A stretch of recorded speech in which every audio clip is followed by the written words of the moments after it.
Good evening. Welcome to another episode of the Blue Ribbon Podcast. I'm very excited for this episode. We're going to have a couple of people on here that we're going to have a conversation. All right. Um, if you're watching along, we're going to do Q&A. We're going to do it at the end.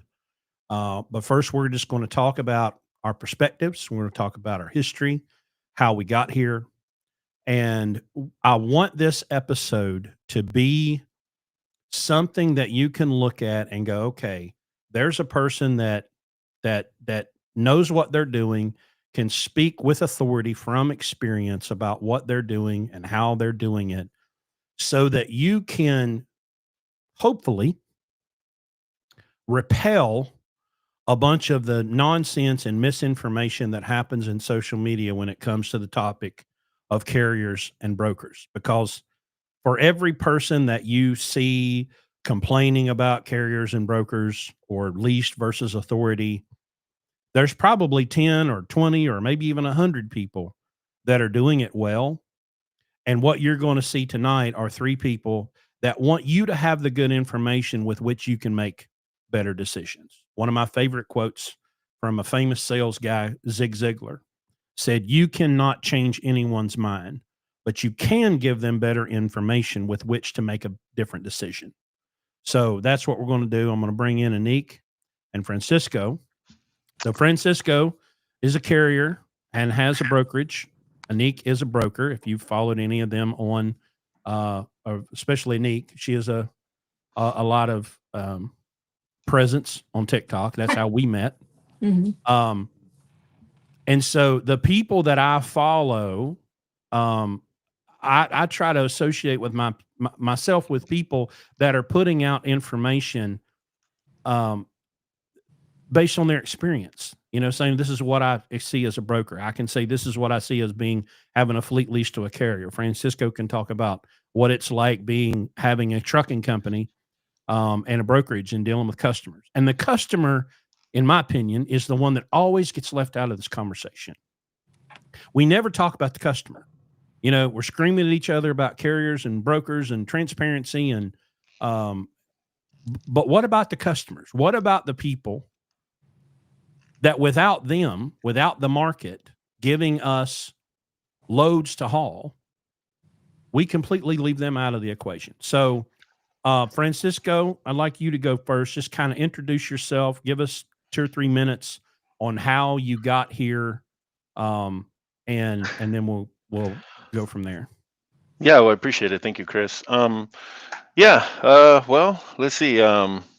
I started in trucking. I guess it's been a family thing. My dad actually started driving in 1976, the year I was born. So I've been raised around trucks. Basically, just quick, when I was younger, my dad has always been kind of the company guy. He was always a company guy, never really got into like the actual business of trucking, but, he taught me how to drive. I got my CDL in 2001 from CR England, actually. I started working with them and worked for them for a while. And I did a lease program from them. And, I just got an idea that I kind of wanted to do my own thing. I wanted to not just be a driver. It's kind of funny. The actual reason that I wanted to do it was because I wanted to be home more with my kids.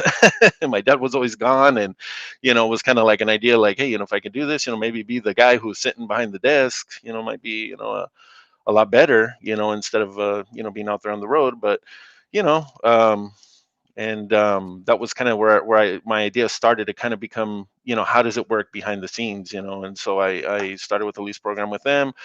I quit with them. I went to work for John Christner Trucking. I actually I purchased a truck, leased it onto. I kind of took the next step. Bought my own truck, leased it onto a company, and then from there I bought my own truck. I had 3 trucks with John Christner Trucking, leased onto them, and then I went and got my authority, and I got my own trucking company. And that's where I figured out that it's a very different world when you are leased to somebody versus on your own. And that company actually failed, to be honest with you. I failed at that first company, and I picked myself back up, tried to repair my credit, and And now I'm, 6 trucks strong, and I opened my own brokerage, and so I'm not necessarily a broker. Well, I am a broker, but I don't consider myself a. I basically was kind of forced into becoming a broker. Once you get your own customers, you kind of start going, because they're just like, hey, well, can you cover this? Can you cover that? You cover this? Can you cover that? And I'm going like, oh, well, no, I just, I only have this many trucks, and but so you start getting opportunities as they kind of come along. So once I started doing that, I saw a completely different side of the trucking industry. I mean, like just like day and night. I mean, and everything just kind of came together for me. And so yeah, I'm here, tonight to share those, some of those experiences, and just kind of where the light kind of started shining on really kind of how this industry works, and just how in the dark I think a lot of us are when it comes to the customer broker carrier relationship. It's just, I mean, they're so different, and and I think people want to compare them, and you can't. They're just so different, and that's where I just, that was my epiphany, came at that point when I just was able to see behind the curtain, and I go, oh, there's Oz. Mhm. Oh, okay, got it. You know what I mean? Now I see kind of how it's working. So yeah, so like I said, I've had my trucking company now for 6 years. Like I said, I have 6 trucks right now, and I'm going after it. I'm going after it and trying to do the best I can. And man, it's the hardest thing I've ever done in my life, to be honest with you. I mean, it's just crazy how hard it is. And I can sympathize with a lot of the drivers out there with things that are going on as far as rates go and Hmm. different things like that. I mean, I can totally sympathize with them, and but at the same time, I can understand where a broker's coming from. I play both parts, and it's a very unique place to be, because you kind of get the idea of really who's making the decisions. You know what I mean? Mhm. And that's and so yeah. So I'm just here to share with you, and I appreciate you, giving me the chance to help you out. Cool. All right, Anique, why don't you tell everybody a little bit about yourself and your history? Um, well, first, Francisco, like I'm there with you. I love everything you just said. So, Thank you. Thank um, you. it makes sense also for you to have that broker authority as well, because you got to bring Sure. your people home. But the way that I started out was I just needed a job. I was on the actual shipper side first. So I Mhm. was the one mostly managing LTLs and international. So I was dealing a lot with customs coming in from Europe for a lot of raw materials. So I can speak now to today how that affects things. And I can see that very clearly based upon that experience. But after being on that side and starting a family and everything, I needed something for income that was going to give me some flexibility as far as working out of my house or working in an office, because I had 3 small kids that were under the age of 5, and daycare would have costed more than a mortgage payment or more than our mortgage payment. So I needed to do something that would allow me to be home. And so I answered an Indeed ad for a sales rep, a national sales rep, and it was in logistics. And my only real, I was I wasn't even elbow deep in it. I was like wrist deep, because the broker that was doing all of our LTL and handling all of that stuff really made it look so easy. So when I saw this opportunity pop up, I was like, I could do that. I could easily do that. And when I started, I signed a huge employment agreement, and they taught me about equipment. They taught me about people's roles in companies that ship, the type of freight that we want, things like that. And they really only wanted us to focus on LTL shipments. But they didn't train us at all on sales. They didn't train us at all on rating. They didn't train us at all on negotiating. They didn't train us on any of that. They just threw us into a sea of cubicles and said, "You're on your own, kid. You have 90 days to get something on the board." And they gave us leads, and we would call on those leads. Um, and while they again wanted us to focus on LTL, every lead that fell in my lap was a full truckload customer. So flatbeds, dry vans, reefers. That was just the luck of the draw. So while in this company everybody is doing free beer Fridays and like playing cornhole and ping pong and all that crap in the break room, I'm nose deep trying to get my loads covered because I don't know how to rate them. So it's making that carrier sales team, the people who actually cover the loads, it makes their job that much harder to get coverage if it's not rated right. Like, how are they supposed to sell this load to a driver if they're not going to make any money off of it? And the driver is, there's just nothing there. So pretty soon the carrier sales team was not touching my freight. And so I was having to cover it on my own. And I made a lot of mistakes and I lost a lot of money. And I made a lot of Tell me people about mad. it. And fortunately, there were these two women that worked on either side of me, and they pulled me aside and they were like, "We are not friends. We are not friends, but we're going to help you because this is excruciating to watch." So they trained me. They taught me how to rate things. They taught me to call my drivers or call the drivers, get rates from the drivers. To hell with RateView, to hell with any kind of pricing tools there are. Nobody knows this crap better than the drivers that have wheels, tires on the ground. And in so teaching me that way, it helped me gain a lot of respect for the drivers and what it is that they do, what it is that they're facing. And because they really did train me, those drivers trained me. So if a driver likes the way that I work today, they can thank the drivers that I worked with 20 years ago. And because they taught me the right way.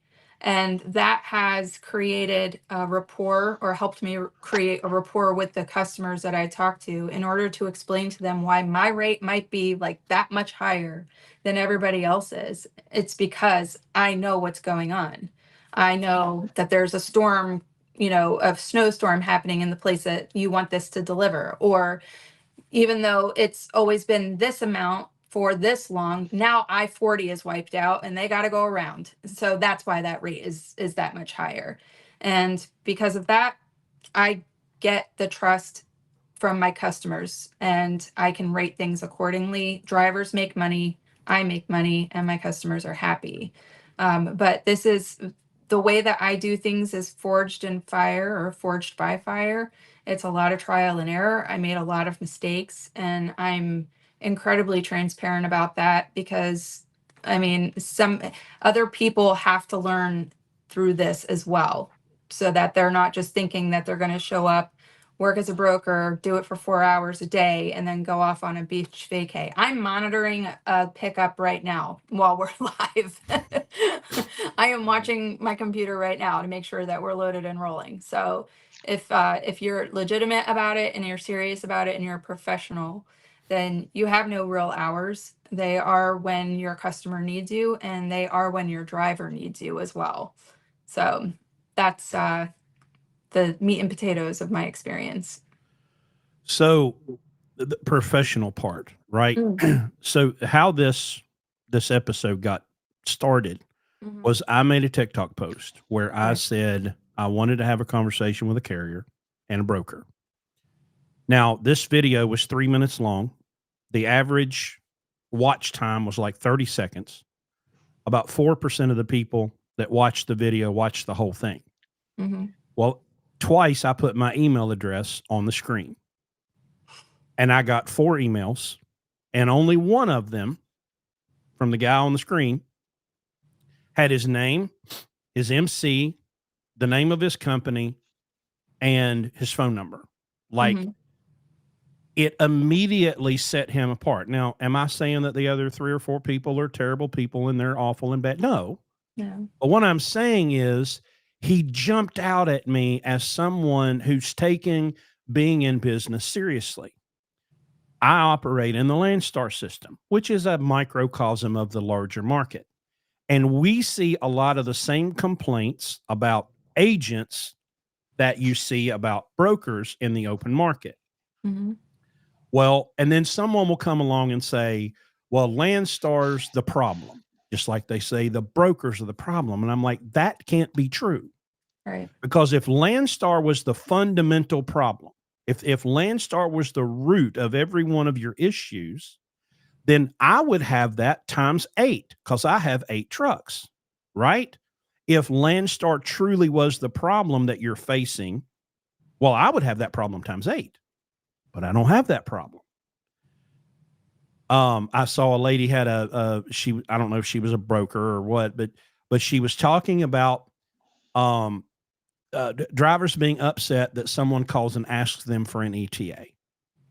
Well, you've got tracking on me. And you made me accept MicroPoint. You can see where my truck. Why are you bothering me asking me for an ETA? My response to that was we train our drivers to answer questions before they're asked. Providing and updating your ETA should be the bare minimum. They shouldn't have to ask you because at every step of the way, hey, I'm leaving the shipper, I'm loaded. My ETA is the next morning. Hey, I'm in this location. My ETA is, hey, I just hit traffic. My ETA is now. Like, if they're having to chase you down, it's because you're not giving them the information that they need. And for whatever reason, and listen, I'm guilty because I was a truck driver for 20 years. We're guilty on the truck driver side of being like, well, I'm out here. I'm the one having to deal with this thing and babysit it and sleep in the truck. It'll get there when it gets there. Okay, fine if you're a truck driver, but when you're a business owner, right? When if I call somebody to come and work on this house, you better be providing me with the information that I need when I need it as the customer. So, and I found it interesting, Francisco, that when you said that you had the epiphany and you got to see the other side, you did not say, well, I finally figured out that the shippers are paying $5 a mile and the brokers are only giving the truck $2, right? You didn't. $1.46. No, Yeah. it's a very easy thing for people to assume that right away, you know what I mean? Because you really, in the broker transparency thing, I mean, I know maybe you're going to touch on this later, and I apologize if I'm moving forward here a little quicker than you like, but my thought on that whole broker transparency thing is I don't care. Alexa, Like stop. I would have absolutely no problem showing somebody, but you know what bothers me about that is I don't want them to see who my customer is. You know how long it Right. took for me to get that customer? You know how long it took me for me to I have to shut to Alexa build up that real quick. Okay.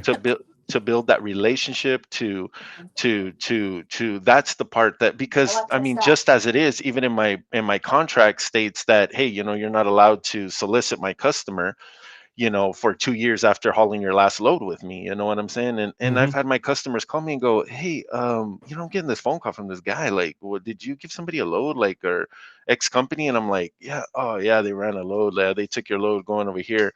Well, yeah, can you tell the guy to quit calling? You know what I mean? Like, he's just like, and he's just, I mean, I'm like, well, what's he telling you? And he's saying, well, that he could do it for $200 cheaper. And I'm like, and I go, well, do you want to use them for $200 cheaper? He's like, no, like, just have him stop, please. You know what I mean? It's like Yeah. that. Like, I mean, it's like, it's more than just a price. It's more than just, you know what I'm saying? Like, and that's the part that, like, that's where, like I said, I think the biggest epiphany that I had was that it's not always about the money, but they are the ones making the decision. And any shipper out there who doesn't know logistics, I mean, and doesn't understand what's going on in the market, who doesn't know who TQL is, all in land, all these, I mean, and can't get pricing. I mean, heck, we do it all the time. We go online and, hey, does, Walmart sell it cheaper than, so and so or whatever? We do it all I the want to time. touch on that for a second. I'm sorry. I'm sorry Go to, ahead. if you want to finish what you're No, go saying. ahead. Go ahead. I'm sorry. That's okay. So I had this customer that used to send out her loads, like her quote requests, and at the bottom of every email it said, do not post rates on the load board. So that's a big thing, because a lot of drivers come into my comments and they're like, I'm not touching it if it doesn't have a rate. It never goes for that rate anyway. You just don't know how to negotiate, or you're afraid of it. You're afraid of negotiating because 9 times out of 10, if I'm posting a rate up, it's not going for that. And I have to figure out what it's worth to me. You know what I mean? If I want to live to Hmm. ship another day, or if I'm Hmm. 100% sure of that rate. You always But got to well, I'm sorry, go ahead. it's okay. So at one point, somebody did post one of their rates, and she immediately sent an email out, like a blast, and said, somebody posted a rate on the load board. We expressly told you not to. And so please take it down. It will drive the rates higher than what they are supposed to be, which means that these shippers have access to the same tools that we do, which means that they can cover their own freight the same way that we can, which means that they don't want to, which means that they know that they're not paying us to drive a truck, they're paying for the convenience. Well, that's Just like I can go out to dinner and order my food and have the waiter take everything away. I could have cooked, I could have cleaned my own kitchen. I could mhm. have done all of that. I'm paying for the experience, I'm paying for the convenience, and I'm paying for the time that it saves me. So, Yeah, I think that what there's a failure to understand is that, like I said again, I deal with brokers. I mean, my business is about 60% direct ship it, my direct mm, customers. Um, and this might sound kind of strange, but I would say 35% of my business is working with brokers that I have a relationship with. mhm, And then there's like this 5% of people that I've never really worked with, but I just somehow get caught with a truck that I need to get moved. My whole idea when I work with brokers is how do I, I'll have a truck that say hits Houston and I need to get that truck up to Arkansas to pick up something, for a customer of mhm, mine. I need a load. I mean, I don't want to deadhead them. So then I'll work with a broker. So I'll start hitting up my contacts, boom, mhm, boom, boom, boom. Hey, what do you got? What do you got? And I looking at the market. I'm like going, okay, I mean, I negotiate with these people up to the point where I only know where they're gonna go. right. Today I booked a load, and the guy goes $1,000, and I go, hey man, can you do 12? 1050, send it over. Like I'm like, why am I gonna worry? Like I already made money over here. You know what I'm Mhm, saying? Like so I'm like, just send it. Give me where I need to go so that I can service the people that I want to service. And this is coming from me. I mean, I just have 6 trucks, and a lot of guys go, well, this isn't, they want to go down this path of like, and my theory is this: if you live by the spot market, you die by the spot market. It's kind of like I kind of see the spot market a little bit like minimum wage, right? yeah.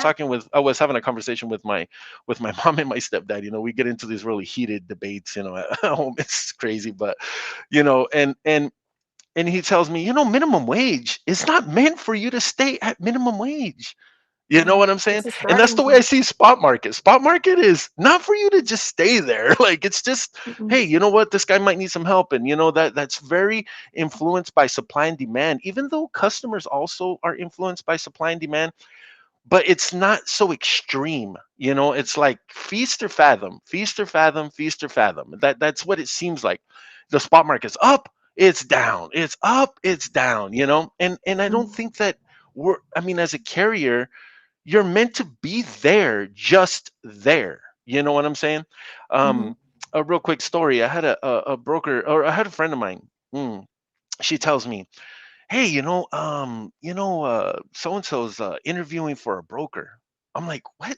What does that mean?" I was like, "What are you talking about? Interviewing for a broker?" Well, yeah, he's out. He's leaving his broker, and he wants to find another broker to run for. And I just scratched my head and I thought, you mean to tell me he wants to work with one broker? Like one guy? That's it? I mean, I can go on my list and I mean, I have 300, 400 brokers that I work with. Why would I be with just one? You know what I'm saying? I mean, and this is the kind of mentality that I just go like, golly, like I mean, well, then don't complain where you're at. You know what I'm saying? Like you got to Yeah. kind of open it up a little bit more to the to just think a little bit outside the box. And it's not impossible. It's not. It's people think like, I've heard people on TikTok, as a matter of fact, oh, the broker, I don't have access to this freight and I don't got access to that freight. I mean, if you're going to go to Tyson and you're going to try to get a contract with those people, yeah, of course not. I mean, you know what? You got to have what, 400 or 500 trucks in your pocket? Easy. You know what I mean? To even touch those guys. But okay, but there are people on the lower, that are in there, you know what I'm saying, that are getting started. They're smaller. I work with 2 medium-sized companies, and the rest of my customers are small guys, that move 6, 7 loads a month. You know what I'm saying? Mm-hmm. But hey, I'm there. Boom, boom, boom, boom. I do a lot of stuff for Tyson. But I don't work directly with Tyson. Right, I work with exactly. the food They're brokers exactly. That's that exactly what work I with do as well. Tyson. Exactly. So I do the like same thing. that's the box you got to get out of. Exactly. Like maybe you're like magical thinking, like I'm just gonna walk right up Right. And it doesn't work to that way. But I work headquarters and with say I have a truck. exactly. I work with the guy who bought 1 load from Tyson and goes, "Hey, I need," and they're and like they tell me, I have a customer in Mexico, and they told me, "Hey, CR England, contacted us." And I was like, "Oh crap, man, my heart dropped." I was like, "Oh shh." What am I, like, dang, it's like the worst, because you think, wow, and he goes, they're quoting us some lanes, and I go, "Ah, well, could you tell me what they quoted you?" It's just talking to the logistics guy. He goes, they want to charge me $2,500 to run 480 miles. 480 And they miles, pay their drivers $2,500. the worst. They pay their drivers the Well, I absolute mean, worst. okay, even okay. Let's push that aside for a second, Right. which I agree with you 100%. But let's push that aside. Where's the $1.50 mega carriers that people come? Oh, these guys run so cheap. No, they don't run cheap. But you know what they did offer my customer that I can't compete with? They said, we'll put 4 drop trailers over here, and we're gonna put 4 drop trailers in LA for you. And I was like, ooh. Now I can see. You see, now they got the power. You see what I mean? They Yeah. can go, and you think for 1 second that they're gonna go, I got 4 trailers that can just sit there. And Chris, maybe you can attest to this being, with Landstar. I mean, to go and sit trailers there, they're gonna charge you for that because that's a convenience. I mean, that is a Oh yeah. convenience. I mean, at the end of the day. And so yeah, I mean, I can see, but these guys going, oh, mega carriers work for this, and they work for, all this low rates, and I mean, yeah, maybe sometimes they might have a lane that they. I'll give you just really quick, and I apologize, I'm not trying to take over here or anything, but I'm going to give you a quick thing. It's kind of like this. This is what my customers do to me. They'll tell me, hey, I got this lane that runs A to B. Oh yeah, great lane. I love it. It works great for me. But then they'll go, I need you to also cover this one. And it's some crappy lane that makes no money. It's just like just as dead, it's a competitive lane. Everybody wants it, no pricing, you know what I mean? And they expect you, hey, you gotta dance with the ugly one sometimes. You know what I'm saying? I mean, like Yeah. she needs some loving too. It's not gonna be just always the pretty woman or the pretty girl at the dance. You gotta dance with the ugly one sometimes. That's what they want. I'm gonna give you this, you're gonna help me here. And there I am, trying and making, But 0 or breaking even on the load. I just break even. I'll tell my people in the office, just break even. Hey, I got a truck at this. Okay, $50. All right, just give it to him, man. Like just whatever, just get it covered. It's not our bread and butter. Just let's just get it covered for our customer. Providing that service. Yeah. and as long as this industry is providing so many Hmm. choices and so many options in that way where you can decide I'll do $50 less, Hmm. just to live to ship another day or make them happy so that I can be old reliable for them. As long as that's the case, there will never be a finite bottom rate.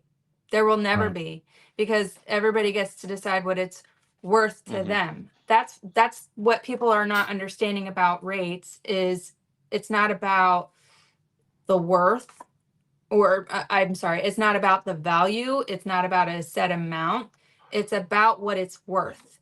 Not just to a shipper, but to a driver, to a broker. There are plenty of times that I go in the red, and that's a choice because that is saying they know it's ugly, they Sure. know it's gross, they know what Sure. they've paid for it before, you know.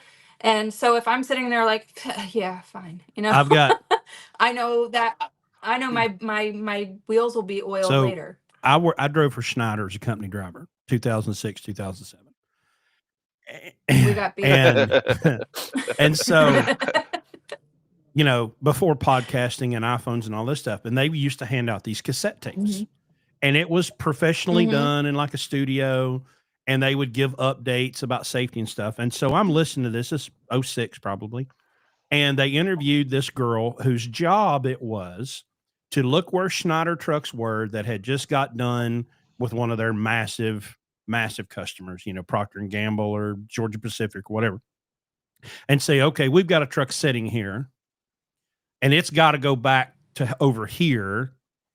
Her job was to call the customers and say, look, I've got a truck. It's empty and we could deadhead back, but if you want to throw this load on here, we'll give you 25% pricing. We'll give you 30% pricing because our alternative is to go back for nothing. Right. And I heard that and I'm like, oh, okay, well, I can see how that in the micro sense would kind of make sense of rather than sending the truck back empty, put a few $100s on it. So fast forward to 08, I'm working for a small carrier in Columbus, Ohio. Excuse me. 28 trucks. And I would do these out and back runs. And I knew because their dispatch was to hand me the rate confirmation and they would take a black marker and they would mark out the rate and then which I would hold up to the sun so I could see, So we were getting $13.50 to go from Columbus to Baltimore, 475 miles. It was a direct customer load.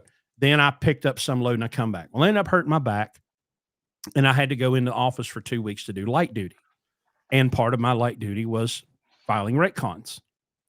And this is 2 months later, whatever, and they've gone through the billing. And I see a rate con for this load that I pulled back from Baltimore. And it was for $300. This was 2009 after the crash. Because when I first got there, the truck was making $14,000 a week running air freight. A week. And I'm looking at my paycheck going, what the, So anyway, I march into because I'm a truck driver, right? Don't haul cheap freight, right? Screaming in the back of my head. And I march myself into the boss's office and I lay that rate con down. And I said, what is this? And he goes, well, in the business, we call that a rate confirmation. I'm like, okay, smart ass. I got that part. $300.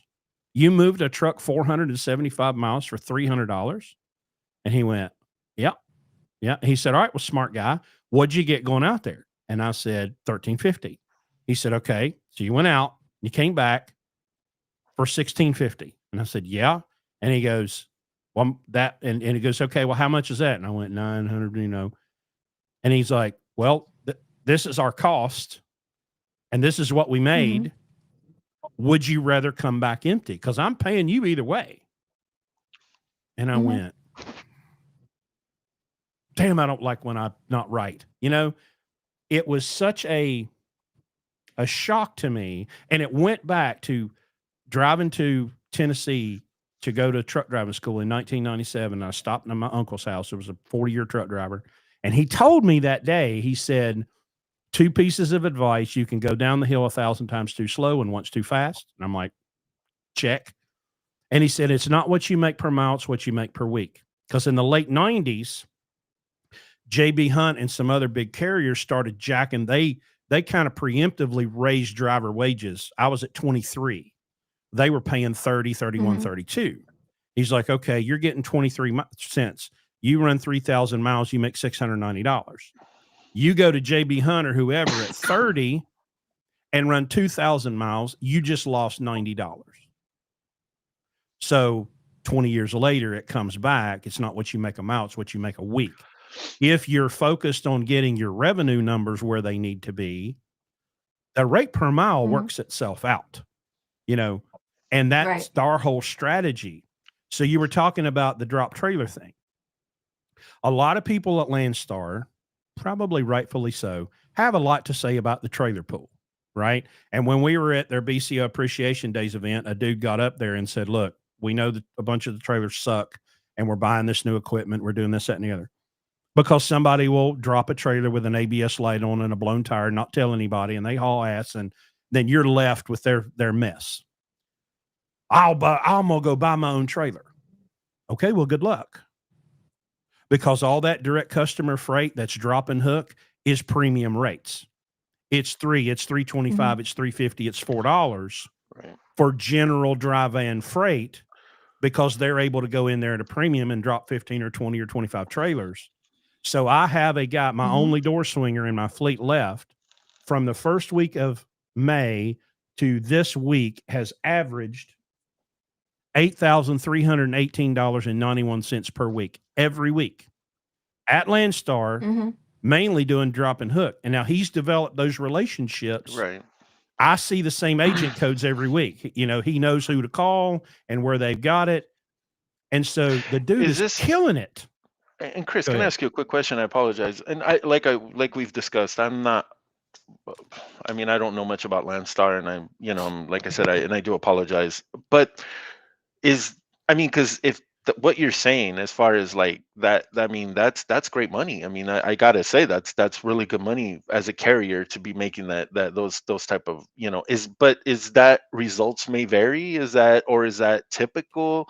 And I'm So- asking you as a person who doesn't really know much about Landstar. As a matter of fact, I do reefer freight. I don't even do a lot of dry freight. But So this guy's been with us since March 26th. Okay.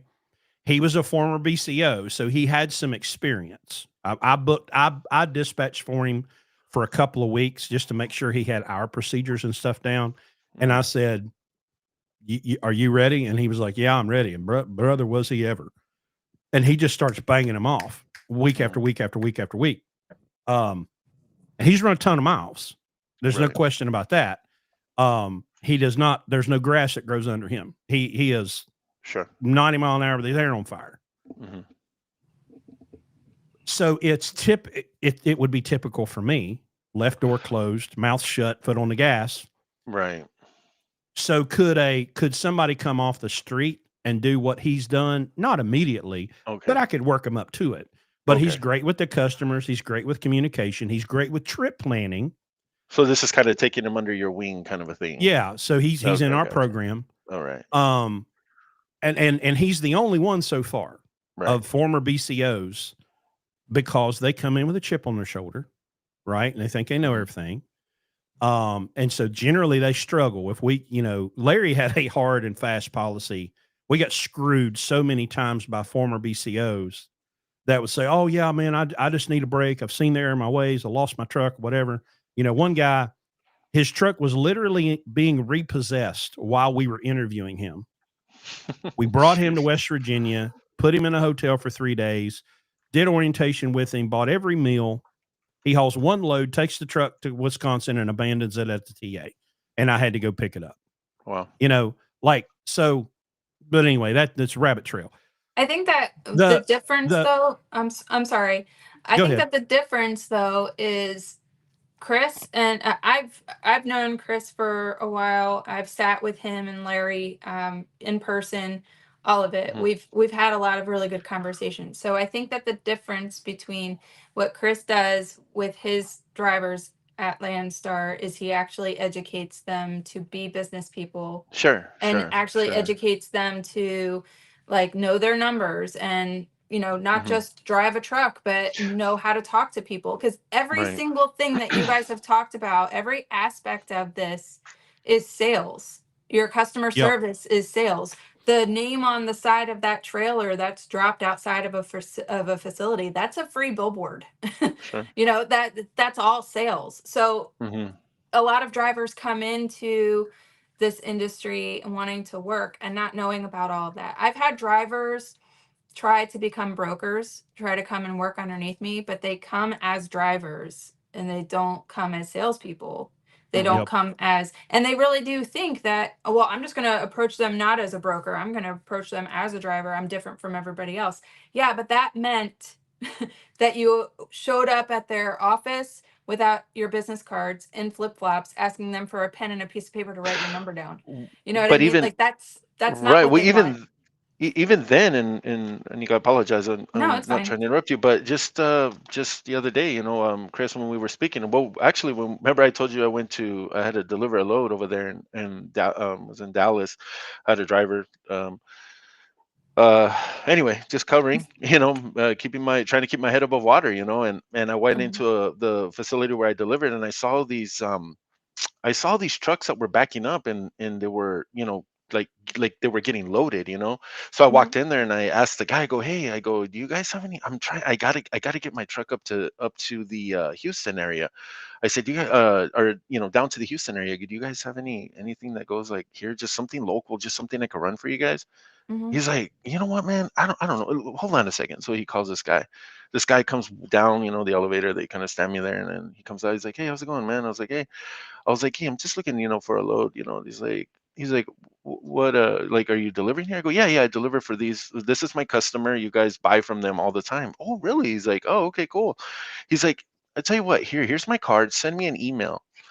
That connect right there, that Mhm. guy, they have so much freight that they're just throwing out there. I mean, Mhm. like I'm just like, wow. I mean, just that easy. Now I have a customer. I sent him Right. my stuff, my information. I told him I have a brokerage company on this. Oh, he's like, perfect. He's like, perfect. He goes, no, I don't got to worry about it.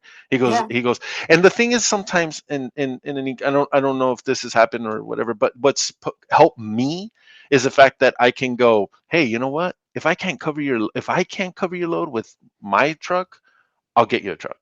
Yeah. And that right there is just sales. I mean, and like you said, sales, it's sales, it's sales. You know what I'm Mhm. saying? And so, you know, if you and obviously business, Right. and Chris, I mean, in the business part of it, this is the way I've kind of looked at this whole thing. It's kind of like, like I said, the debates we have in my my stepdad. He's always telling me all the time. He's like, business is business no matter what you're doing. They're in the construction Yep. business, they're contractors, they build homes and stuff, and he's like, it's about making more money, or bringing in more money than you're taking out. It's Mhm. the same over everything. That Mhm. that doesn't necessarily change, and but what does change is, how do you make money in that business? And that's where the sales come in. And that's where I think a lot of drivers, they're going like, well, I just want to have one truck. Personally, in my opinion, the one truck owners, it's hard. It's super hard to make any money as a one truck One owner anymore. You can't. I one mean, or 10. right. Yeah. I mean, and I go, because I always tell myself, does Swift want to have 35,000 trucks? I mean, I could barely, I want to shoot myself half of the time with six. You know what I mean? Like, can I imagine that? Like, 30, I mean, if they could make the same money with 10,000 trucks, I don't know. I mean, maybe. I mean, you know what I'm saying? I mean, you just kind Yeah. of go, but I think it's a necessary thing. And that's where I say, I tell like guys that want to get into what I do, they'll come and tell me, "Oh, I want to get my own authority. I want to get, I want to buy a truck." And I'm going like, "Would you know how to sell? Like, Right. do you know how to well, You know how how do to you do it?" talk to people. Yeah, That like, well, how you do you know. do it? And I'm going, bro, you're starting off like completely wrong, like just Mhm. completely wrong. Like, stay being a company driver, because some of the numbers, and I know there are guys out there, and there are guys out there that make good money. They've had, they have their customer, and they've been with their broker, and that broker takes super good care of them, and they're able to make it. Those are rare cases. I mean, I've seen it. I mean, I've seen guys out there with one truck, and they're like, hey, man, I put my kids through college. I paid for that house. I did. Hey, but results may vary. You know what Mhm. I'm saying? Because Yeah. that guy's doing it. There's 10 guys that can't do that. You know what I'm saying? And so I just, I guess my whole thing is this, and I say, if you're worried about what the broker's making and it's not what you think it is, that's what I tell people all the time, it is 10 to maybe 18%. That's what it is. That is the reality. People go, no way, unbelievable, no way, I No, can't I do, can no I can way, show you my that's not numbers right possible. now. Huh? For the month, I'm looking at them right now. For the month, I'm at 15.99% average, and that That's good. includes my LTL, which we Last I charge. checked, I was at 13. That's Yeah, now, are there chances? Are there times that a carrier, just doesn't give a rat's butt about what, and they go, give it to me, and I go, all right, cool, man, I just made 500 but bucks they've instead of the they've normal made that two that I decision make. because something But else they're is but they're far and in working. between. It's not a Yeah. consistent thing. You know, Right. I mean, just today I had a customer tell me, "Hey, I got a load picking up in in oh gosh, um in Indiana. Oh no, I'm sorry, Rantoul, Illinois. Since I got a Rantoul, Illinois going down to Nogales, he tells me, what can you do on it? I said, look, I got somebody over there, 3,900. You know, carrier asked me how much. I told him 36. I'll make Mhm. $300. You know what I'm saying? Customer tells me I want to be at 34. I was like, good luck, man. I mean, nobody wants to go to Nogales right now. There's nothing going on. I mean, it's dead. It's like trying to get down to McAllen right now. It's like you need a higher rate. You know, it's not going to. I told him, all right, I'll keep trying. You know, I just told him, okay, I'll try. You know, Mhm. 10 minutes later, he's like, you still got that truck? I was like, call the guy. He's like, nah, he's gone, man. He's, Gone. you know, he's not. I mean, you should have bid on it. I mean, nobody wants to go, you know. And so the guy tells me, okay. An hour later, he's paying $4,200 on that load.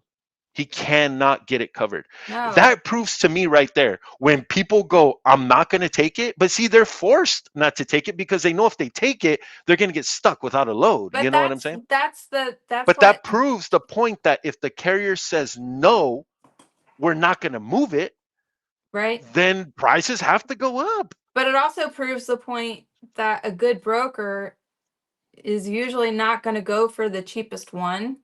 They're going to get an average rate Oh, sure. because more than likely by the time they get approval and everything from that customer, that truck's going to be gone.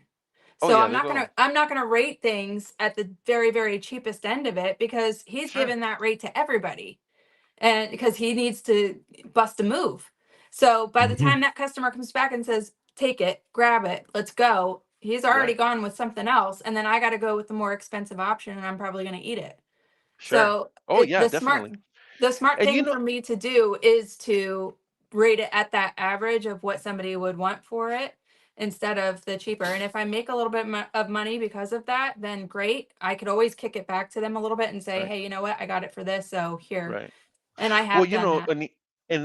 and this is just something that carriers can do. You know, I know that I've heard people get upset about, you know, when you talk to a broker and they go, hey, let me talk to the customer. Sure. That's for real. That's like It a is real real. thing. That is a totally real thing. They go, oh no, they're looking for a cheaper. No, they're not. This is what No. happens. This is what happens, at least in talking for me. What I'll do is this: if the customer is trying to be super cheap on a load, I won't book it. Because No. if I book it, I gotta cover it. And just like you Right. said, if the market goes, I eat it. I Yeah. gotta Mhm. put money out of my pocket to cover that. So when the broker's telling me, hey, you know what, let me talk to the customer, let me see if I can make that rate work, he's actually doing that because he's going, hey, I got a truck at this, will that work? The Right. customer wants to be super cheap. And this Right. is the part where I go, it's not necessarily the broker who wants to be cheap, it's the Mm-mm. customer who Right. wants to be cheap Because for that's not the whatever only reason it broker that is. that customer is working with. Exactly. That Well, yeah, customer, Mhm. that customer, right. once you call them and you say, Uh-huh. hey, I got a truck for this, they're Hmm. calling the other brokers that they have and they're saying, hey, I have this person. Can you beat or match it? Exactly. Can you beat that? You got somebody Right. cheaper, you got somebody, yeah. Exactly. And So this is you, where I go, like, everybody's like, oh, the broker, you know, they're the devil, you know what I mean? I'm going like, okay. well, okay, I guess. All I right. mean, So it, I had a friend that's a BCO in Landstar who lives here locally, and there's a Hmm. stamping plant that makes parts for cars right here close to the house. So he got on it. He was doing a deal with them, like 3 rounds to Kentucky or Indiana or something. mhm, Really good money, right? Market was up. Well, Ford or whoever renegotiates. They come back and they say, well, they want to cut the rate. And he was like, well, I'm getting to be home every day. Yeah, I'll come. Well, then they call again. Well, they cut it again. And he was like, well, I'm home every day. They cut it again. They cut it again. Finally, he said, okay, well, it's super cheap now. It's way below what I wanted to do, but I get to be home every day. So I'm doing the trade off. Okay. So he agrees to it. Well, a few weeks goes by, his daughter's graduating college, I think, right? Or something happened. He goes, hey, I'm not going to be able to haul the load on that day. And they were like, well, we hate to hear that, but there's nobody else. You There's agreed nobody to else to this move it at that rate. you agreed to do this mhm. at such a low rate. We put it on the board. Nobody's going to call, right? You're only And as good as your last load. right. And so he called me mad as a wet hornet. And I'm like, what are you going to do? I know it worked for you in that moment, right?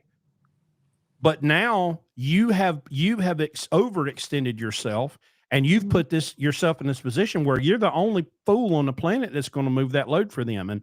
And he's like, well, I told him to screw off, and not, and I'm like, well, okay, that's your right. It's not exclusive. But I learned a hard lesson there. I don't know if he did, but I learned a lesson there, that just because, you can get something that benefits you in the short term, but what are you going to do? What's the customer going to do when you've made something yourself happens to indispensable? you blow a transmission or whatever?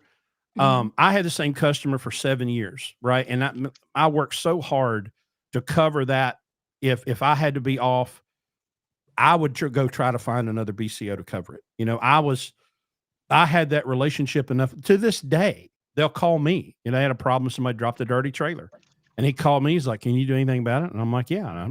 I bobtailed up there with a spare truck, took it to the truck wash, washed the trailer out, and took it back. That relationship mattered to me. And then I had another Landstar agent right in the height of the craziness of 2021 market. She called me and she said, "Hey, I'm in a pickle. I've got," and like the load you were talking about, the ugly duckling. She's like, that my customer is freaking out. And the stuff that she had was like $5 a mile drop and hook on both ends. I mean, it was money. And she said, "I really got to move this dog turd." And I didn't have, my closest guy was 300 miles. And I said, "You know what? I'll send him up there." That load didn't meet my daily rate. It did not meet any criteria that we had for picking a load, but she was in a pickle. And I went up there and I took the ugly girl to the dance. Right. And now she says often to me, my most favorite sentence in the world: "I wanted to call you before I posted this." I got that by hauling a dog turd that nobody else would touch because I took care of her in a moment that she needed it. Right. Right. They don't My forget favorite that is stuff. just a text message. "Hey, can you get a truck over here?" Just a text. Don't even Yeah. bother Yeah. emailing anybody. Just text me. Yeah. I I got you. like those too. Yeah. Yeah. But I mean, there are times as a broker, because I have contract freight, that I know what that rate's going to be for the entire year. It's never going to change unless they like need a team on it, and then they'll throw some extra. But it's up to me to research that for Right. the year. And we have time. We have I have a months. question about that too, because Yeah. I don't deal much in the open market. I mean, we end Right. up with some spot stuff here and there. Mhm. But am I correct in saying that with DAT and Sonar and probably products that I don't even know exist, the customers have the metrics the same as the carriers do and the brokers do? They can What you see have to in real realize time. about those mechanisms is that they are all based off of what is reported from a factoring company. So factoring companies Well, carriers are can also report too. They can right, they report, a can. carrier can, and But in brokers can. Well, as addition to far as that, truck stop does, right. In addition they to can that, report. it's usually 10 days to 2 weeks Yeah, late. sometimes they're inflated. Sometimes it's Right. but So I don't use those, I not for don't. that, because that's indicative of right now. I need to talk to people, and I need to see lane history. I need to have conversations. If I have a bid, that's usually, the bids are usually like 3 months long, truthfully, because you have round one, you have round two, you have evaluations, you have onboarding, you have all of that. But in that time, I have an opportunity to talk to them about their freight and talk to them, "Hey, I know that all of this is dry van, but can it go on a reefer?" I get to talk to them and Yeah, I ask do them that all the about the time. criteria, and then I get to go to the relationships that I have with drivers that I've cultivated, because I've treated them well. I've tipped them. I'll throw them breakfast. When they've been sick, I've checked on them. I get to talk to them and say, "Hey, do you want to be on a contract with me for a year? I need like 4 carriers because it's going to be 3 times a week, whatever. And we have those kinds of conversations on both ends. I see what rate makes them happy that I can offer to these people. And I also have to take a look at how that area is going to fluctuate throughout the year. Because one rate might be good for April, May, June, and then July, August, September hits and it goes way through the roof. And so I have to even it out and average it out so that I'm not taking a shit at some point during the year, Right. and Right. everybody Yeah. is still happy. So For sure. that I have to evaluate Well, that. yeah, I don't think there's anything wrong with somebody trying to max. I mean, and this is the problem. I think that carriers. I mean, and I was there. I mean, I'm putting myself there. I'm the recovering alcoholic that understands the alcoholic. You know what I mean? Like I get it. Like I understand because I have trucks and I know what it costs. And I mean, I mean, there's customers that'll that'll put me out, and they'll be like, "Hey, you know what?" And I think to myself, "Man, I wouldn't move that load with my truck." You know what I'm saying? And I Hmm. don't. But what I'll do to help them out is I'll post the load up, and it's just like sometimes somebody will pick that load up, and I'm just like thinking, "Holy moly!" But who knows? Who knows? Maybe that driver, maybe that company's overhead is a lot less than mine. Maybe they're more efficient than I am. Maybe they don't have to pay people in the office and they don't have to do all these different things. Maybe they don't have a truck payment. As we discussed, Chris. I mean, I'm buying brand new trucks. I want brand new trucks. And that's what I'm working for. And I mean, I know they cost, I mean, we kind of had our back and forth about that a little bit. A Hmm. difference in opinion. But I mean, I want new trucks. I don't want used trucks, and for driver retention reasons and different things like that. So I'm going to charge a little bit more. My operating cost is right around $2.12 a mile. You know what I'm saying? I mean, that's my operating cost. And I mean, so it fluctuates. Sometimes it's, $2, depending on fuel, but I mean, Yeah. it's still, I mean, if a driver doesn't know his cost per mile, if his driver doesn't know, these different things, you know, then, then I mean, it's hard, like I said, you can't go play in the NFL, with a high school mentality. You know what I'm saying? You can't. It doesn't work that way. It doesn't work where you gotta build up to those levels. And like I know I could never compete with a mega carrier. There's no way I could compete with a Swift or anything like that. Just a quick story. My son, my oldest son, him and I started the brokering thing just from a room in the back of my house. It was just him and I, and we were just, I mean, and we started building that thing up, and we were building it and building it. So he decided to kind of move away from with me, and he's working for Swift now in Phoenix. He works for Swift, and he works in their brokerage department, and he tells me, "Dad, Swift used that to quote everything." I was like, "No way." Yeah, that they use that for everything, bro. I'm like on that all day long, just looking at rates, looking at rates, looking at rates, looking at rates, and and I'm I can like, Well, relate. "Wow, that's it. that's interesting." I said, "That's pretty interesting." I haven't used DAT. I haven't used DAT in forever. I don't even really remember the last time I even logged into ITS or Right. Truck Stop. Oh yeah, I don't use truck stop anymore. They No, just, I thank mean, you. well, I don't post many loads anymore. Now Right. I have a little carrier base that I just, and I try to take care of those carriers, kind of like you said. You kind of, Hmm. you get in with, sometimes you get in with a good broker. I mean, and they take care of you, and if you're happy and you're making money. But I mean, if you're gonna, I just don't understand the, like, when when you're trying to compare an apple with an orange, you know what I'm saying? And then you get mad because they're uncomparable.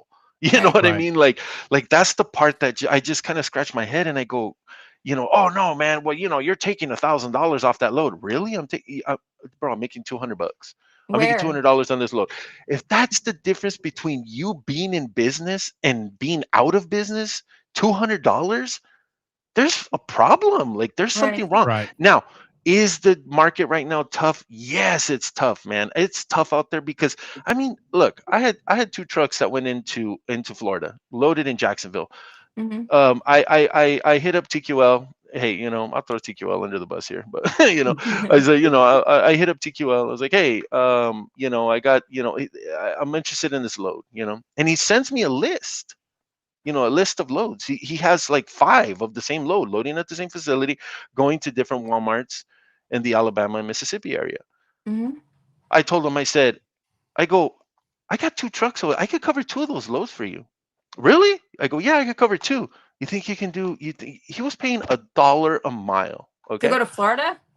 no, to go out of Florida, Oh, Jacksonville, okay. loading in Jacksonville. Yeah, All still right, more. dollar mile. You're gonna get. I mean, I got good money going in there. You know what I mean? I knew I Right. was gonna get. I knew I was You gonna get have screwed getting to. out of there. You have to get Well, good money. yeah. I Yeah. mean, if you're gonna go in there for $2 a mile, forget it. Just hang it up. Mm-hmm. I mean, and so yeah, I got great money going in. I said, I just need to get close to my customer. You know what I mean? So I go, hey, I'll cover 2. Do 500 on both of them. Come on, man. He's like, you're gonna cover 2 for real? You're gonna cover both of them? Yes, I will cover both of them. Got 2 trucks. Got one empty right now. I'll hit them up there. One's delivering in Jacksonville tomorrow, 2 a.m. I said I'll Mm-hmm. get them both picked up for you tomorrow. Done. Hey, I made an extra $200 because I have another truck. You know what I mean? I have now a little bit of the mega carrier thing. You know what I mean? Yeah. Now I can give you like I took 2 loads off of your board, off of your hands, where you don't got to Mm-hmm. worry about them anymore, and he gave me a little more money. No, $100. I mean, it ain't. I mean, but hey, I'll take it. It's night out or something. Mm-hmm. Well, yeah, I mean, so like I said, I mean, but I'm not gonna sit there and go, nah, I know you booked those loads for Sure. $900, and I know It's you more. booked them for $1 million, and now you're taking 85% of the load, and I mean, I mean, and if they are, well, I mean, then I guess I just got to do. I guess I got to do better if I'm gonna go to that area, what I mean, Yeah. Yeah. and not worry so much about it, And but you A can, but like I broker's said, best freight is not going to be on a load board. We're not doing that. it's It really doesn't. not. It doesn't I hit mean, the but at load least it's board. seasonal. I could see seasonal stuff kind of going up and down. Mm-hmm. You know what I mean? And you just kind of got I think like Chris is. I think he's really um pushed this thing of just educating yourself in what you're doing Mm-hmm. before you say anything. Go and do some investigation. Go out there and just look and see. I'm really about this. Like I tell people all the time, it's not hard to get your own customer, man. I mean, people all the time, they I have a customer, and he's always doing this to me. He goes, hey, I'll go. He goes, hey, Francisco, you got a truck for this? I go, yeah. He'll go, I'm paying 2,400 on it. I go, really? You're paying 2,400 on it? I know you're paying 26 to the broker. Why? Well, yeah, but why shouldn't I get a benefit from working with the carrier direct? And I go, no, because it's my truck. I should have the benefit working with you. You know what I'm saying? Number one, you're gonna know where your load is. You could pick up the phone and call me 24 hours a day. You don't got to worry about the broker. Oh, let me call the carrier. Let me see where he's at. Or, oh, hold on, he's not answering his phone. No, like, I mean, and so I sold myself on, give me the same rate as the broker, even though it is my truck. And also, I'll tell him this: what happens if my truck breaks down on the way over there? Are you going to give it to that other broker? Well, no, but you booked it. Exactly. So I want the margin there in case my truck can't make it. I can broker it and still make a little bit of money. Mm-hmm. Okay, all right. Yeah, that But makes you sense. have customers doing the same thing, trying to Mm-hmm. maximize their profits, trying to maximize everything. Everybody's trying to maximize. And I don't, and I think that maybe if we change a little bit of our mentality on that, and going like, hey, the guy's trying to make, it's kind of like those guys, like the phone, they're trying to Yeah. sell you something on the phone. They upset me to death, but I go, this is how this guy's putting food on the table. This is how he's paying for his family to eat, possibly, unless it's a scammer, but I mean, so you kind of have to have that mentality, like, hey, maybe I just need to take a little bit easy on this guy. I mean, hey, I'm not Yeah. really interested, thank you. Instead of cussing him out and hanging up the phone, maybe Guilty. think of like, this is how this guy puts food on the table. Yeah. Well, I can say this. One of my customers, aside from the traffic manager, aside from the transportation manager, the loaders, just the loading department, the people who work on the floor, if they lost that entire department tomorrow, they would be losing 200 years of experience. And some of them are Wow. former drivers.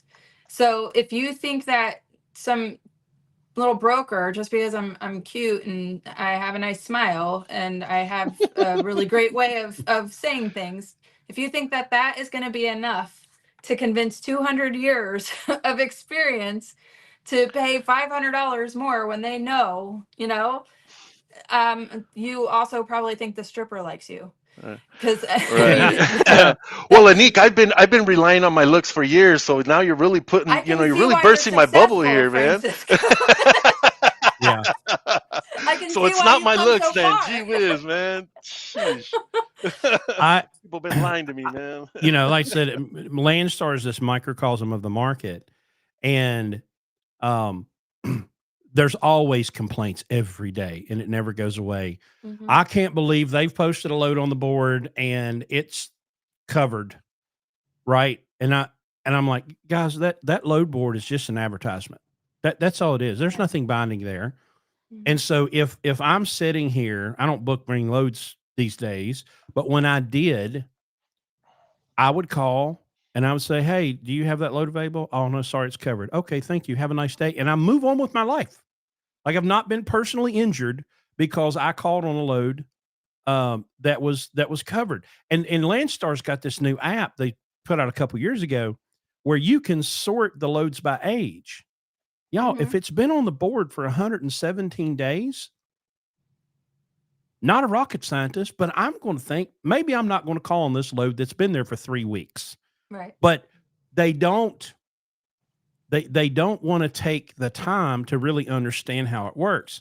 And I stopped at an agent's office one time and I walked in the door and they were like, hey, great to see you. And I said, hey, how do you post a load? Oh, well, watch this. And I watched her post a load and it demystified it. And I went, oh, okay, I've seen how this is done now. It's not, and I don't even know. I think that maybe there's even a thing that like repost loads if, Yeah, what guys, you can refresh it, if I'm just saying, if the system posts a load at 3 a.m., I'm not going to be shocked that nobody answers the phone at 3 a.m. Right? Now, have we booked loads at almost midnight? Yeah, I have. I've had a load canceled or whatever. Well, let me jump on the board. And rather than just sit there, well, let me jump on the board. Oh, well, there's a load. It's a direct customer. Well, let me call. It was 11 o'clock at night. Hey, do you have this load available? Yes. Thank God you called and booked it. Now, I'm not going to call them at 3 o'clock in the morning, but drivers, and again, I was one for 20 years. We sit in that seat. We look at that window. We start to believe everything we think. We get a little bit of that axis of the universe running through the top of our head. Discount and discard every other person that is involved in getting a load from one point to another. From the salesperson that talked to the customer, to the load planner that found a truck, to the broker, to the loaders, to the fuel people, to the maintenance people. Drivers cannot put the truck on their back. You have to understand that this is a very, very, very big machine of which you are a significant part. Sure. Right? Sure. I'm not going to say the driver's unimportant. The driver's absolutely important. Is the driver the most important? But if we'll understand how the industry that we work in operates, and it can be a dumpster fire. It can be bad thing. To me, it's amazing. After being in this industry almost 30 years, I feel like if I could get the public to see trucking through my eyes, they would not so confidently press the button for 2-day delivery on Amazon. Because to me, it's a miracle from heaven that anything gets delivered. Right. But yet we do. It's this spontaneous, unordered chaos that somehow we get it done, And I had a broker one time telling me, he said, look, if the trucking industry was responsible for delivering pizzas, nobody would get a hot pizza. Wouldn't happen. No. But he said, you have to give a lot of credit to the driver, because without the driver, especially the really good ones that can kind of think on their feet. And so many times that I've gone into a situation where, I have gone, well, hey guys, could we do this? Oh yeah, that's a good idea. Where if I would have just stood there, you know, um, things would not have gotten moved. So, but that step, and this is where a lot of my frustration comes with, for the step from company driver to owner operator is huge. It's a massive, massive, massive step. And there's so many people in the industry that want to act like it's not. Oh, well, just go buy a truck. Just go get your own numbers. Just do this. Just do the, oh, it's easy. It's not easy. No, It's well, I not think easy at all. And I take offense when people try to act like it is easy. It's not. Please don't fill people's head with this nonsense that, oh, it's just a walk in the park and a piece of cake and I can go buy a truck and work less than I did as a company driver. No, Well, I think what no. happens, Chris, I mean, and from what I've seen, through my years of doing this, I think is that people fall in love with the sexy part of it, the entrepreneurship, self-made man, the one man show, I did it by myself thing, and it's a sexy thought. I fell in love with it, and I'm going to tell you right now, what the hell was I thinking? Like, you know what I mean? Like, this is hard. This is the Yeah. hardest thing I've ever done. I sacrifice time with my family. I sacrifice time. I'm always on the phone. I can remember my kids telling me, Dad, why you was on the phone? I'm like, I know. I just, I'm sorry. I'll be right now. Call after call after call after call after call. Do you understand? And Like, I dread dinner invitations because it never fails yeah. that I'm going to be half the time fielding Yeah, well, some kind of even my emergency. mother's like, "Do you have to be on that damn thing all the time?" And I'm like, Yeah. "Yeah, I do." Yeah. And Sorry. I mean, and there are people, you know. societal norms, Mhm. I went to somebody and they were like, now we're all going to put our phones down on the table. And I'm No, like, we're I'm not. not. Yeah, right. I'm not, I'm leaving. because Bye. I'm because when it leaving. rings, Right. I'm not I'm gonna coming. answer it. Well, they'll tell me, "Hey, you want to go to the lake?" I go, Do we get service over there at the lake?" What do you mean you Right. get service? Like, yeah, I need to be where there's service. If I'm not there's service, I can't go. I was They're like, dispatching drivers from the side yeah, of a they're like, "Don't you volcano in own the Costa company?" Rica. I mean, A and I couple think that people. I'm sorry. Go ahead. a couple years ago, I went to this. It's like a workshop thing with my daughter, for like bluegrass music. She's a fiddle player, Nice. and the very first thing I did was I went to Verizon and looked at the coverage map. Zero. Yeah. Right.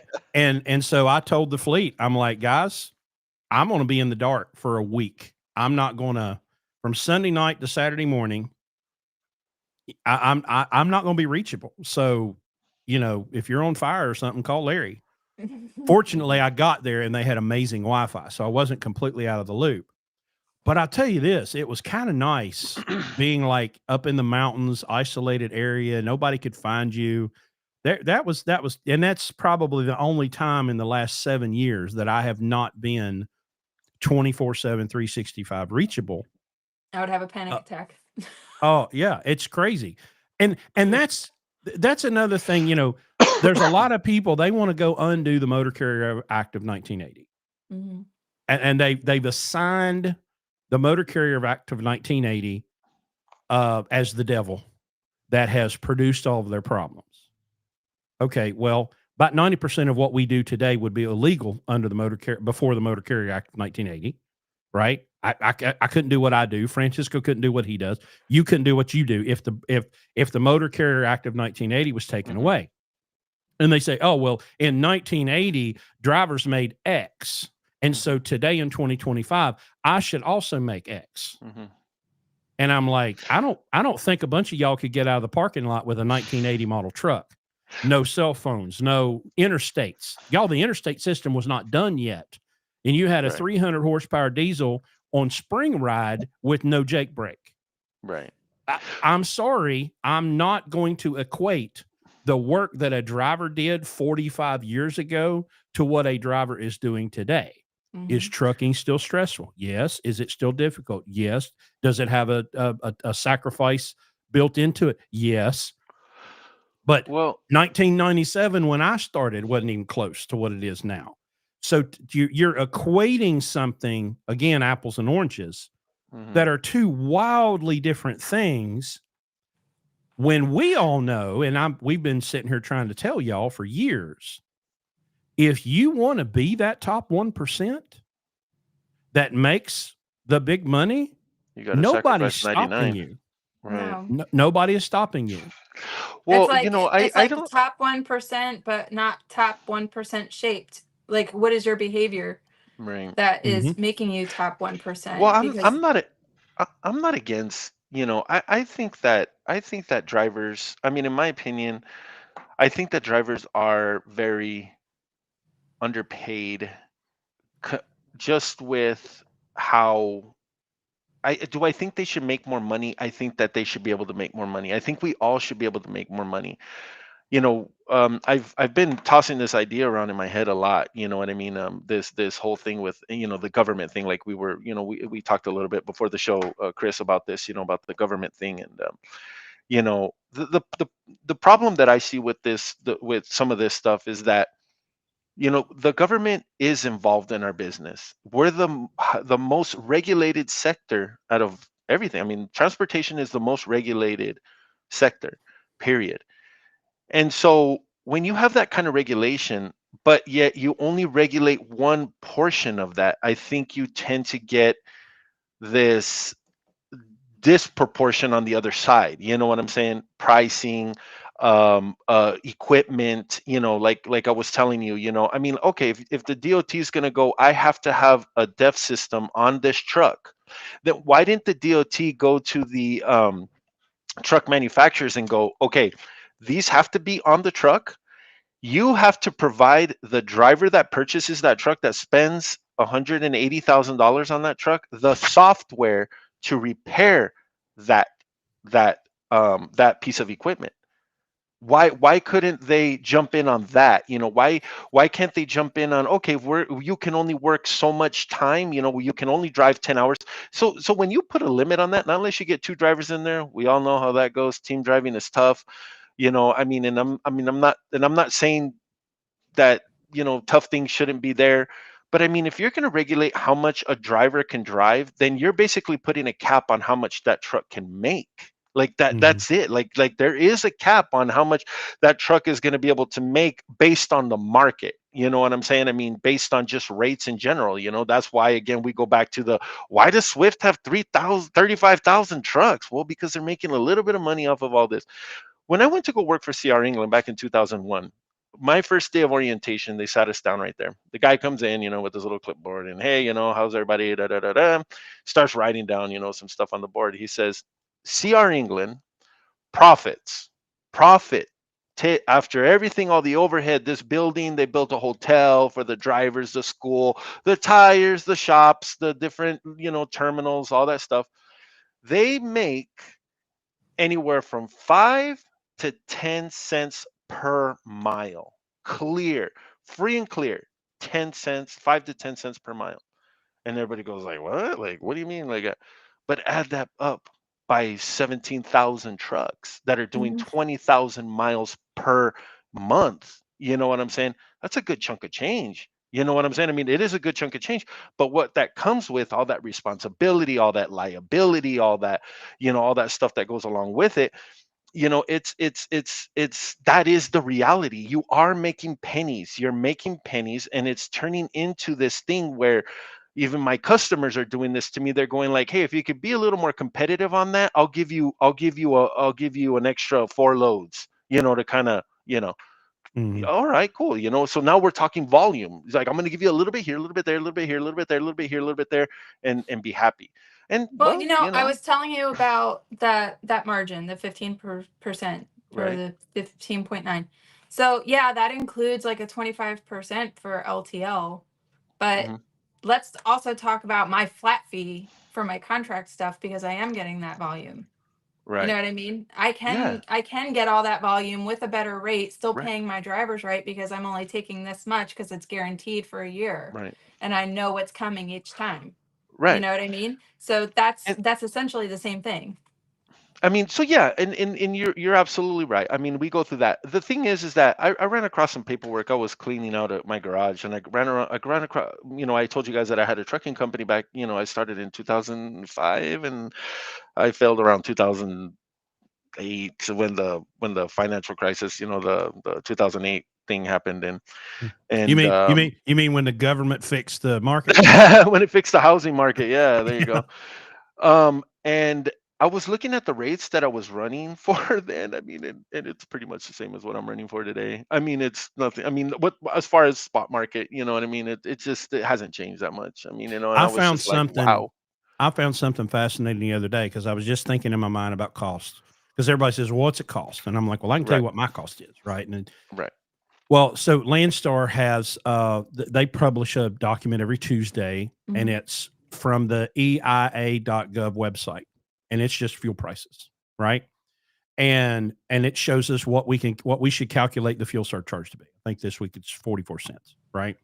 And it's just based off of that data. They just publish the data. So I go to the EIA website and I see you can click for a spreadsheet, and I'm a spreadsheet guy. So I click and I download it, and it's got all of the number 2 diesel since that became a thing, the low sulfur diesel. Right, low sulfur. Yeah. Okay, from January of 2015 to August of 2025, diesel averaged 3.29 a gallon. Hmm. Right? It was 3 something in January of 2015, shot up, into the 5s and 6s in 22, came back down. But if I was just surprised by that number. Then I went for 10 years. The average It's cost pretty of a gallon stable. of diesel retail was 3.29. Right. Now I get great discounts with Landstar, right? Probably Hmm. the best in the industry or matches the best in the industry. And my fuel cost comes out about 40, What do you guys 44 averaging, to if you don't mind 47. me asking? What do you average on your fuel discount? Um, I mean, I know you so probably get like a cost plus at like TA Petro, yeah, like we get probably a cost thing. plus. Yeah, we get cost. Back in the day, it was mainly TM Petro because it was cost plus, and then Loves Right. and Pilot Flying J started coming in with it. But they were I always more do, expensive too than the others yeah. also. Yeah. So I do for my drivers, I do a fuel mileage report every Saturday Mhm. where I show them what was their cost per mile, what was their mile per gallon, and I show them the 30, 60, 90 day average for that truck. Now since we've started pulling a lot of platform and pulling parachutes down the road, our fuel Sure. mileage has been atrocious. Right. But we're generally within a nickel of whatever that calculation is from EIA. So Gotcha. last week it was 44 cents or 43 cents. And I think the average cost for my fleet was 43 or Oh, I'm okay. sorry, 47. Right. So we stay pretty much Yeah. right there with those numbers. Right. Um, I have with what a. I do, it's if I just had 8 trucks and 8 drivers and 6 trailers, and we didn't have the program and the training and all that stuff. Well, my Mhm. accounting takes 20 minutes. I take all the revenue and I'll throw it in a pile, and I take all the expenses and throw it in a pile. So I do an accounting for each truck individually, which is not something most fleets do. But I'm trying to show the drivers that are in that truck in the program. I'll just say, okay, if you own this truck, this is what you would have made this week. You know, Mm, okay. and it'll show negatives too, right? If they don't, I've got a guy sitting right now that was supposed to deliver Monday, and they said, well, we'll see you next Tuesday. Right. In a big 14 wide load. Now we're getting layover, very handsome, very Mm-hmm. beautiful layover. But I can think of 1,000 places that I would rather be sitting than a TA for Sure. Mm-hmm. 9 days. Sure. With somebody else's stuff on your truck, Yeah.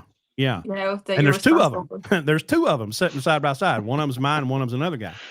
But that's that thing. Like, what are you going to do? Right. Right. The company driver has the biggest struggle coming into truck ownership when something happens, and then they go, but I got detained at this shipper and now I've lost my next load. Yeah. Mhm. Yeah. Yeah. I got charged $3,000 by a crook to put a starter on. Okay. Been there, That done sucks. that. Right. Yeah. But when I put that 3,000 into the 500,000 miles that we put on that truck over the time, does it even make a blip on the screen? No, it made me angry at the time. Certainly didn't want to write that check, but what the thing that makes it different in business is, what are you going to do when the problem comes? Because you're going to break an engine, you're going to break a transmission, you're going to blow a clutch, you're going to have a U-joint leave the chat and destroy everything in its path. The idea that you say, well, that's not going to happen to me. Well, let me promise you, it's going to happen to you. Now, are they all going to, are they all going to happen to you at the same time? No. But how are you going to prepare? The whole point of my story that I've told over these years is that when my truck finally went down and it was over, I went through 2 years of bank records. I had personal and I had business, and I put them in 3-ring binders, and I went through with a highlighter, I color coded everything. And because I just had to understand, like, I was making $3,500 and $4,000 a week. How am I broke? Well, I was really good at making money, and number one problem is we were really good at spending it. But I put I don't remember the exact number. I put 390,000 miles on that truck when I had it. Okay. And so when all smoke cleared, I added up every penny of maintenance that I put into that truck, and I looked at every mile that I put on that truck, and it was 18 cents. If I would have just saved 18 pennies for every mile that truck ran on that final day, April 7th, 2017, when something in the engine broke, the contrast was calling the house, like, man, this engine just broke again. I'm going to rent a car and come home while they fix it. Versus me being in tears with the most hateful Swift recruiter that's ever lived, going, I need a job desperately. I don't know what else to do. And 7 days later, I was driving a Swift truck. Can we hone in on that there for a second? Yeah. Because there are so many bad decisions that are made in the emotions of it. And unfortunately, and you can see it on every video that a driver makes, money is so very tied into your emotions. Point blank. You're absolutely right. That is I am guilty of that as well. I think we all are. We all are. If we It's take a an look at our emotional thing. habits, if we take a look at the habits, when do you spend the most? When do you eat the most? When do you do this? All of that. It's when you're feeling the lowest. You know what I mean? Or when you're feeling the most desperate. Desperation is the stinkiest cologne. Right. So but also keep in mind, in the grand scheme of things, all of this is a gamble. All of it is a gamble. Sure. Yep. It's all a hustle. And Sure. if you've ever spent any kind of time in the casinos and you lose sight of the fact that it's a numbers game, and now all of a sudden you're getting emotionally invested in it, that's when the house wins. So I can't recommend to anybody that is operating their own business, whether it be a broker or a driver or a fleet owner, whatever, to have money dates with yourself.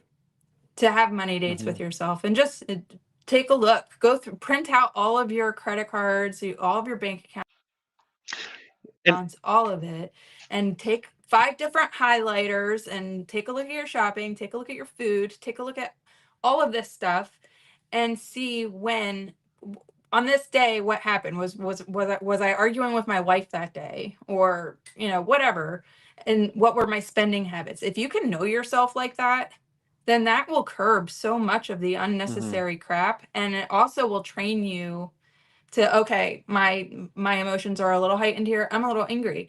There has never been a time, because again, you were talking about it when you were talking about calling on DAT loads and people saying F you or whatever, because you're just angry about the rate or the truck's gone or the load's gone, whatever. The more you do that and the more you get the rejection of it, the more people are like, no, rate won't work, click. That's when you start getting angrier. And the next call you make, well, then take your truck down if it's covered, next one. And you feel that heightening happen. you got to take a pause. You got to walk away because you're about to make a really bad decision. That's when I've lost the most money, is when I've not checked my emotions when I'm trying to conduct business. Yeah, it's well, broke, desperate, and stupid. That's one of my favorite Dave Ramsey lines. Broke, desperate, and stupid are three brothers that hang out together. And when you're and they really like hungry, angry, lonely, and tired. Well, I think, what is a truck driver? I think that when you're running from the snowball rather than pushing it, that's the whole different, experience. And our program fundamentals are built, and we're actually changing a bunch of them right now, because I don't know if y'all have noticed, but there's a bunch of truck drivers that don't know much about trucking. The training has just gone so far downhill. I really wish that CDL schools taught what you guys it taught. It should be 6 months long. It should be vocational. First, let's start with them teaching them how to drive. That too. So the fundamentals, just teaching the fundamentals of trucking, because that was a huge culture shock to me when I first started doing this thing with Larry. And we're like, oh yeah, Landstar requires 1 year verifiable overload experience. And then people start coming in, and I'm like, well, you don't know much about driving a truck. Like, not that they couldn't maneuver it. There's a few that couldn't. Right. But they I don't know if it's too much dependency on technology, where, because the GPS is always pointing up, right? They don't know. I had a guy one time that was lost. He had an indoor dock on his right side, which indoor docks are hard to back into anyway. And it's on his right side. He's like, hey, I need help getting turned around. And I'm like, okay. And I see a dot on the GPS, and I see the street. And then I said, okay, were you facing north or south? I don't know. And I said, well, is the sun in your left window or your right window? He says, I don't know. Where is the moss? He goes, I don't know. It's cloudy. Where's the moss? And I'm like, okay. So we've had to start because our whole thing was, we're going to teach you the fundamentals of business. We're just going to teach you how to drive your truck like a business owner rather than a truck driver. And then I went, oh gosh, I've got to teach them trucking too. Like, I have to teach them trip planning. I have to teach them map reading, fuel purchasing, like the stuff that was fundamental when I started, because you didn't have a choice. You had a paper map, a cassette tape, and a CB, right? There was so much more self-reliance that was just baked into trucking. And now I'll drive down the road, and my God, they've got 6 GPSs on it. I'm like, how many GPSs does one person need? How can you see the road for all the GPSs you have on your windshield? Right. And you still can't get out. How many people are tracking you? And you still can't get out of the parking lot. Right. It's like you're on truck arrest. So we've just had to, and our discussions here lately has been, we're completely revamping our orientation, that we're going to start assessing drivers with some testing. Like, do you know what a logbook is? 10, 11, 14, 70, split braking. Do you know how to run a logbook? Do you know how to trip plan? And then full stop. Here's what we're going to have to deal with first, because the customer service, all the customer service and sales stuff you guys have talked about, is on top of the foundation of actually being able to move the truck in an efficient manner. And so when I'm preaching to people, guys, get the rate per mile ahead, just book revenue per day. If you'll do revenue per day, it will fix a bunch of your problems, and you're not going to get tunnel vision. Well, I'm not going to do that load out of principle. Just book a load, pick it up today, and deliver it tomorrow. Well, that's why if you can't get to the next place because you don't know how to use a calculator to say, okay, well, I've got this many miles to drive and I've got this much time left on my clock. The trucking industry is eating itself on the fundamental business of trucking. Not forget the sales, forget the customer service. We can't drive the trucks. Right. It's insane.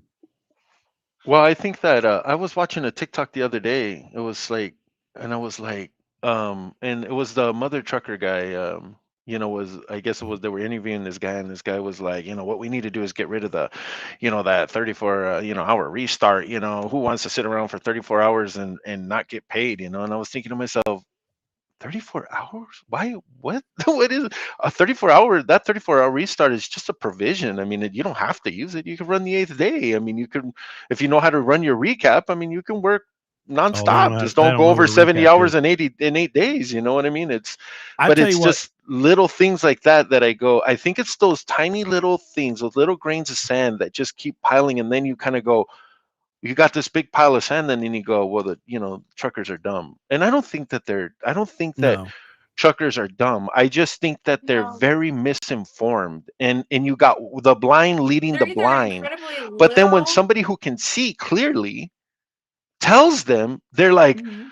it's almost kind of like, how they dare want to you? believe in the superstition because, well, this is like you were saying, about the emotional part of it. You know what I mean? Like, well, this is the way I feel right Mhm. now, and this matches my feeling, so this has to be the So it truth. must be You know what I mean? true. And you're Yep. going, no, It it's has to not. be.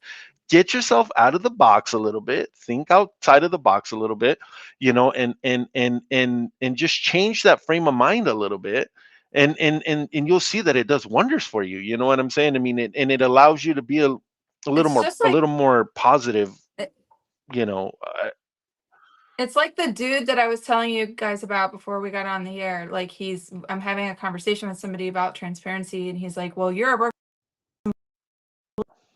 Uh-oh.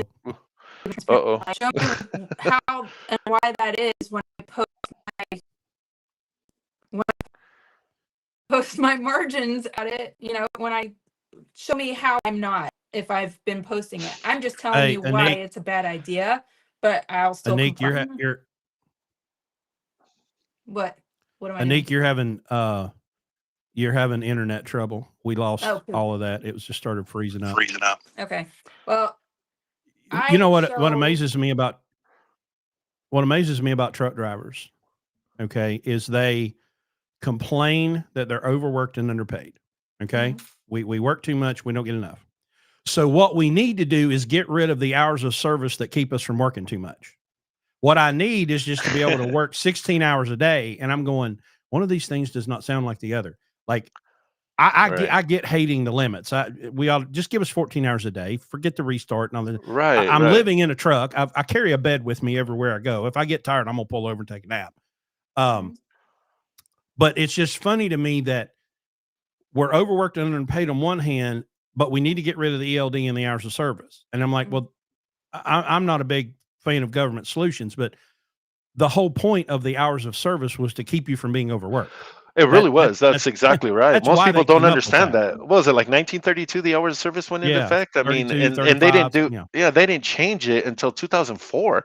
I mean, because I remember when I first started driving, I had to use the old method, where you had to let Mhm. hours drop off. There was no reset the 34 hours. But what was nice was we had the 16-hour clock that we could pause that clock. You know what I mean? If you were stuck at a shipper or something like that, clock stops, hey, it made things a lot better. So when you would say, but everybody was complaining about, oh, well, we can, because back then it was 8 hours in the bunk, 10 hours of driving. Everybody was like, oh man, since 35 or 30 or whatever, whenever they put it in, somebody can, fact check that. But, they, it basically, they wanted to make a change. So what did the government do? They go, okay, now we're going to give you a 14-hour clock that doesn't stop, give you a 30-minute break that you have to take, and not only that, but we're going to give you only 1 hour extra to drive, but 2 more hours in the bunk. And I think people were just kind of going like you say, thanks government, appreciate that, woo, thanks for the favor, They man. saved Let's just it. go back to the old rules, man. I mean, Well, I'm I They mean, fixed it. what we had in the good old days was I would just take the loose leaves out and put those under the bunk and put another set in, and that was my sure, 34-hour restart because I'd sure, run one sure. logbook going to California and another logbook coming back. You know, Mhm. but Wait, but and even, but I'm 20 at that time. I'm 21, 22 years old. I'm sure. We were super truckers back then, idiot. man. Yeah, the big fast truck running 100 miles an hour. Right. Don't think about what happens if the steer tire blows at 97. You know, Yeah, um, totally. uh, but what the way I look at it now, when I measure the amount of value that I can create for myself, I don't need the government. I Hmm. don't forget the government. Mhm. I don't need a a magical mist. I don't need Santa Claus or the Easter Bunny either, right? Mhm. I can go out into the market. I can provide a good product and a good service. And the market has shown one thing without any question, that if you provide the value will be returned to you. And if you don't like that, that's okay. Mhm. Don't buy a truck. Don't get into business, right? Don't be a Right. roofer. Don't be in construction. Don't buy a restaurant. Just don't get into business if you don't want to, because business is not going to change for you. Right. It's not going to change for you. And it's not. Or if you're just very task oriented, if you need to see results, like I did this, so this is what happens. If you are that black and white, business ownership is Well, not for but you, those are like, again, because those are like there's taught employee mentalities. You know what I mean? Mhm. That's like the, oh, well, right, I did this, now right. I But get that. that's Because if you're also going to be in business, boy, you better get used to signing the front of checks instead of the back right. of checks. Because I'm telling you, man, that's what I Yeah. feel all I do. Just, Yeah. again, you know, I and mean, being there able are and people going though. home and going, hey, you know, we just you know, made $40,000, but guess what? You know, I owe 42. You know what I mean? And I don't get no money. You know what I mean? And I Yeah. worked my butt off for, but I mean that, and you know, everybody's, like I said, we want to maximize. We want to maximize, and I don't think that there's anything wrong with that. I don't think as a broker you want to maximize, as a shipper you want to maximize, you working at Landstar you want to maximize. You know what I mean? And I think it's just everybody's trying to find their way of doing it. You know, as you know, and you know, I mean, I was very curious, Chris, about your Landstar thing. You know what I mean? I came across you and I was just kind of like, I thought you were an owner operator. I'll be honest with you. I thought you had a fleet of trucks. You know what I mean? I didn't realize you were leased onto the company. Mhm. But if you're able to, and I'm going to say this to everybody who's listening, and I don't know, maybe we've bored everybody to death, but but you know, if you can go to a company and make that kind of money, if you can do $3 plus a mile, I mean, just I'm assuming you do some heavy haul. I mean, Mhm. I'm not sure how that number can't come, or what type of freight you're doing, because my average right now, as with my own numbers, I'm about 287 a mile. I mean, I'm not even hitting $2. I'm not even hitting $3 a mile. I mean, that's just, I mean, just because everybody's dropping, everybody can do it cheaper, and everybody wants to, you know, everybody's just it's cutthroat, man. It's really cutthroat, you know. And Yeah. does that affect me? Yeah, it affects me, of course. You know what I mean? And I kind of go, wow, 397 a mile. If you're averaging that on a normal basis, you know what I mean? That's phenomenal. I mean, that's phenomenal. And I mean, and I mean, and that's a good starting point, you know, for Yeah. somebody who does want to learn to be an owner operator, if they can kind of make that kind of money. And that's why I asked you, you know, are results, do results vary, or is this typical, or um, Well, the you one know, the one thing that is really good about the system, as far as the loads that are put on the board, mhm, if somebody comes out of orientation next Wednesday mhm, and they see a load on the board and they call and get to it before I do, it's theirs. Right right, now, we've gotten to the point now where we get offers of things because I've got guys that can do 14 wide.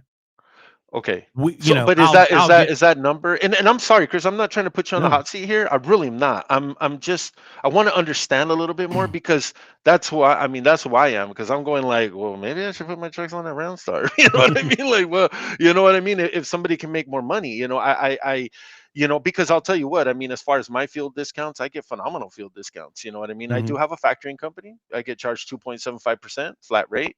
You know, but I have cost plus at Flying J Pilot. You know what I'm saying? I mean, I go anywhere from 42 to 35 cents off of cash price. You know, I use CR England for their tire program. You know what I mean? So I Mhm. get all of their national accounts. You know what I mean? I think they're, you know, I mean, nobody. I Well, mean, it comes down to this, right? What the entire industry can't be leased to Landstar because that would defeat the purpose, right? sure, Right. Mhm. But for the first time owner operator, for right, the person that wants to get into this where they don't have to deal with billing, they don't have to wait 30, 60, 90, 180 days to get paid. They have no time invested in that. We scan the paperwork on Tuesday, we get paid on Wednesday, right? Mhm. mhm, The amount of risk protection that is provided to that new business, it's like having a baby. If you don't right, feed it, it will die. Sure. There's so much protection built into that. People will look at the numbers and say, oh, well, the customer wrote checks for this, but you only got this much. Okay, but how much time did I not have in compliance and billing? How much time did I not have in chasing insurance? Our insurance has never raised a penny in 10 years, right? We've seen corrections in the market that an insurance premium can wipe a guy out of business like that. I'm completely insulated from that. And people are like, oh, well, you're insulated. Hell yes, I'm insulated. Yeah, that's why that's why I came here in the first place. Right. So well, let me ask you. Well, hang on. If we're just talking about general freight, to go apples and apples, you buy a truck, you come to Landstar, they issue a van trailer, it doesn't cost you anything, there's no maintenance, you know, it's provided to you completely free of charge. Versus just doing general dry van freight in the spot market. Landstar is going to be a bump, right? They're just going to be a bump because of their direct customer base. What most people don't think of and understand is Landstar is a massive player in government, in ammunition and explosives, and in heavy haul. Their hazmat. Right, and hazmat stuff. Okay. I've watched guys, I have guys in my fleet right now that have gone from zero platform experience to hauling $10,000, $12,000, $15,000 loads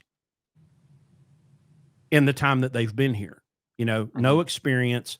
We walked them through, we got them moved up.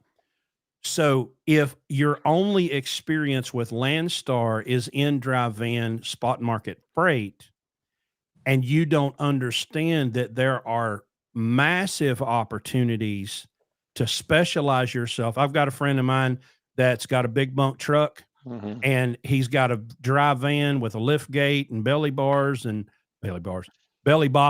load bars and decking and lights and pallet jacks and blankets. Well, dude, he's in a whole other universe. Right. It's so niche. Yeah. You can go. There are things that exist here that the dry van general freight market can't even call. Hell, I didn't until Phil was like, well, you know, if you came over and did this, and now, you know, I've only got one van and everybody else is doing platform, and it's a whole different ball game. So I want people to be in business. I want people to be self-employed. I'm a massive freedom advocate. I want maximum liberty. Maximum liberty comes through self-employment. But the Prussian model of education, which is what the American government schools have been built on for the last 100 years, does not teach autonomy. It does not teach self-reliance. It teaches sit down, shut up, raise your hand to ask to go to the bathroom, pull the lever, shut up and do what you're told. Not only that, that's great in the factory. The more you struggle, it's glorified. Like you're a lot more worthy. You're a lot more, you're doing so much more, and you're worthy of so much more praise the more you struggle. That's like your virtue.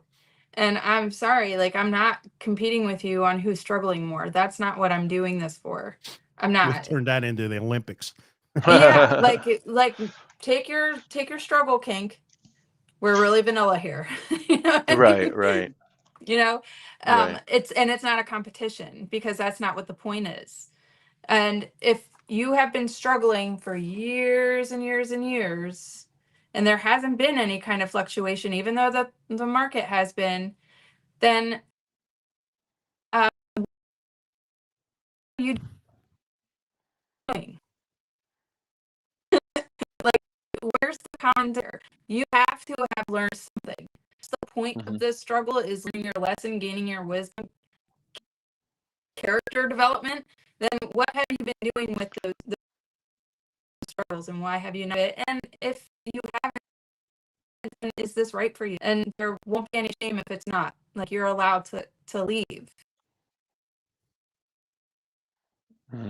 There she went. I'm gonna take on a campaign to fire Anique's Wi-Fi router. Well, so this is, I concur. I'm a self-education advocate. All my kids were homeschooled. We don't, because I went to my 12 years of government school and didn't work out well for me, right? I Right. was not prepared to enter the market, and I had to learn a lot of stuff the really, really, really hard way.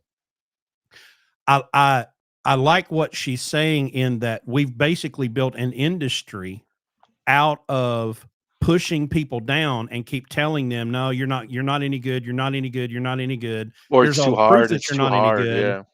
And then they make themselves be the answer. Well, I'll be your answer. I'll be your advocate.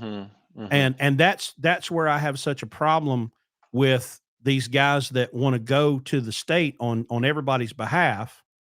The AFFTRA, as Rocky so eloquently said, should be DISNEYLAND, because it's crazy. I'm sitting here because there was one of those guys in that area saying today, well, what are you doing for people? I'm fighting for the people. I'll tell you what I've been doing for 10 years. I've been saying, here's what I've done right and here's what I've done wrong. And if you do the wrong stuff like I did, you will go bankrupt, and you can face foreclosure, and you can face repossession. And I don't wish that on anybody. Right. And I want to know these advocates, right, that are gonna they're going to go to Washington or wherever for you. Where are they going to be when it goes wrong? Where are they going to be? Because I promise you, they're not going to be nowhere to be found when you hitch your wagon to people that are going to be all of a sudden be your advocate and do everything for you. I don't. told the Go ahead. I actually told the gentleman that that put that on. I was like, hey, well, if you need a job after all that, let me know. You know what I mean? If you want to do some sales, because you probably make a pretty good broker. Be honest with you. I mean, if you're able to kind of go that route. I mean, I think that's I think the cause is noble. I mean, I understand I understand as a carrier out here. You wanted my opinion as a carrier out here. I can, as a thought experiment, okay, we'll just call it as a thought experiment. What is the worst that could happen if somebody put a minimum? If somebody said, hey, you know what, you can't book a truck in the United States for less than $3 a mile. How that works, how complicated that is, I guess is to be seen. I mean, and would it help the industry? Would it help brokers? Yeah, I think when we were kind of doing our thing, you had mentioned something like that, like, hey, I'm all for more money. I mean, that, you know what I mean, if the driver can make 3,000, well, that's 10% more on that I'm making on that $3,000. You know what I mean? But at the same time, like, okay, so we're at $3 a mile. We're at $5 a mile, making the same amount. What makes you stand out? And you can't say reliable equipment. You can't say on-time track record. You can't say any, because that's the bare minimum. That's what you're supposed to do. You signed a contract with a rate confirmation to be on time and have reliable equipment and your own equipment. Sure. So Well, I think it's just a starting point. I think it's just a starting point. I think it's not then why necessarily would they go designed up for. then? Why Well, no, would I they mean, go up? I'm just saying, I get what's going on. Like, I can kind of like, this is the debate I've had with myself, kind of trying to understand, like, okay, um, like, if I, because like, I know and I, maybe, I don't know if this is what maybe separates you and I, and Anique, and I'm gonna be a little bit I mean, I'm gonna say, this is what I think, is that you don't have the equipment, you don't have But I'm the not doing, payments, but you mentioned it yourself, the apples and oranges. I know I Oh, don't no, have no, the no, no, no, equipment. no. I get it. But that's what I'm saying. But when you see both sides, like, when you actually can feel and touch it, and you can go, yeah, this is an apple, this is an orange, but this apple is a little rotten. You know what I mean? It's rotting from the inside, and there's a problem with this apple. It's not healthy apple. And you can't get the. I'm even talking from my customers. Like, I'm just going, come on, help me out here a little bit. You know what I'm saying? I Mhm. mean, if I was just brokering your freight, yeah, all right, cool. $100 is $100. You know what I'm saying? Sure. I mean, if you make $100, it's $100, whether it's on 3,000 or whatever, it's still $100, and you're going to use that $100 to cover your expenses and your overhead and your everything like that. Well, it's kind of the same thing, because I kind of go like, well, us just doing numbers internally, I say, well, if I can't do 30% as a driver or as a company owner of trucks, if I can't have a 30% profit, I mean, then I start going like, is this really worth it? But then Sure. this is the crazy thing about it, right? Then I go, Mhm. well, you know what? Maybe I'll just get out of trucking all the way around. Maybe I'll just sell my Sure. trucks and I'll just, stick with the customers and do the broker thing. Then I go to my customers and they're like, well, you have to have assets to work with us. There's a lot Right. of companies out there that don't want to work with just a broker. Like, you Right. have to have And we're trucks. not marketing to those. That's the thing. Like, Right. there's a lot of drivers, and their misconception is that brokers are coming after the drivers that are working directly with these customers. Those customers don't want to work with brokers, and we know where we're wanted, and we know where we're not wanted. Right. But as a broker trying to make sales calls or make cold calls or cold emails or Sure, anything sure, like sure, that, sure. they get 150 calls a day. Oh, And definitely. imagine if it was on top of drivers, truck Are drivers you trying are to you get them. saying what the necessity of a broker is? Is that what I'm sorry, No, I I'm not saying, I'm apologize. not talking about the Or necessity of the broker. oh, I'm talking about the appeal of the broker. Because again, we're oh talking no, about the worth and the right. value. One, they're two Right. different But like how things. we're but let me give you this for just a little thought here. So just how we're going to the first time owner operator and we're Mhm. telling them, "Hey, look, you know what? This is what this is going to do and this is what this is going to cost." I think brokers need a little bit of that education. I think they Sure. need an education of exactly how much it does cost to drive that truck. What kind of liability that person is, because I'm going to tell you, it's like I work, I'm going to be honest with you guys right now, okay? I work with other brokers. Okay, Hmm. I've worked. I have an agent at TQL who calls me daily. Hey, Hmm. Francisco, you got any extra freight I can help you with? Got any extra freight I can help you with? Got any extra freight I can help you with? No, not today. He helped me move a local load the other day that I couldn't get covered. You know what I'm saying? That a missed Hmm. delivery because my customer screwed it up, and I just didn't have time to deal with it. I told him, here, cover this load for me. You know, and I mean, and the thing is that you know, like I Hmm. what I'm trying to say is that, like, if I go to if the brokers who we have direct contact with that customer got Hmm. together and said, no, our carrier can't make money like this. They cannot make money at that price. Now They Right. maybe have. you Okay. could. I But do. but I'm not. that's I'm now. I'm not But saying I'm not the everybody's only in the same one. boat. We're going I'm back to not the the only same. one because I was trained this Right. way. And it's a Right. matter, it's not just a matter of, my drivers Well, can't make money this way. let me I just won't let me all let right. finish my Wait. them thought. Hold Real, hold up. devalue I'm Hold sorry. up. themselves that way. Hold up for a second. Hmm. There's a big problem in that, though, Francisco, is that it's subjective. Okay. In Well, that let we me just give have you people. let me finish the thought really fast, and then I Okay. apologize. And this is my thing. I'm just saying that I think the I'm just what I'm advocating for is, I guess, more or less this is the thing that bothers me. So I'll give you an example. They'll tell me $50 for an extra drop. You know how Hmm. long I've been doing $50 for an extra drop? I mean, Pretty much years, always. $50. I mean, I'm going Yeah. like, what? Like, really? Well, we've always paid $50. Yeah, but times change. Ice cream used to be 10 cents. You know what I'm saying? I Well, mean, then raise it. who You yeah, have but you then have the then there's a problem. you Well, no, have the I'm just saying. right So you have the right to you're submit absolutely an right. So accessorial I have raised it. schedule. Yeah. Right, but You hear me out here. Hear me out here, mhm. okay? You have the right to submit your own accessorial schedule when you Oh, submit a carrier packet. definitely. And I suggest that to every single carrier that I bring on personally so that they can cover their butts because I'm a very black and white person.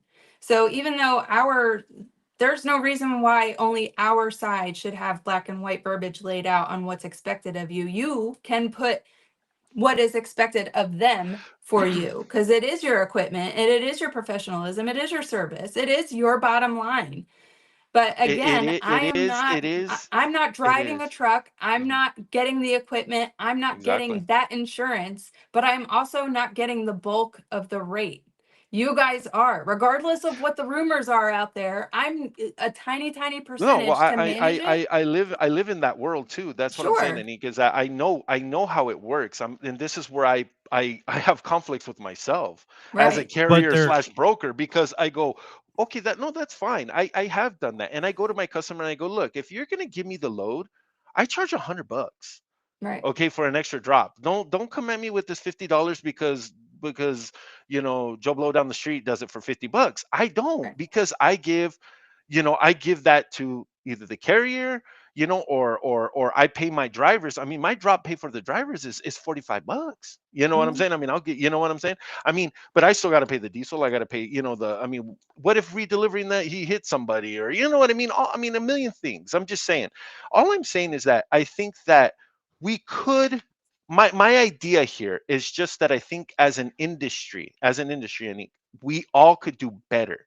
We could do better to get a little better out of it, Right. instead of just going, well, I mean, because it is, and we got to be honest here. And I don't know about you, and like I said, I'm not here to pass judgment on anybody, but Right. I can go, my customer could care less if I'm in business tomorrow.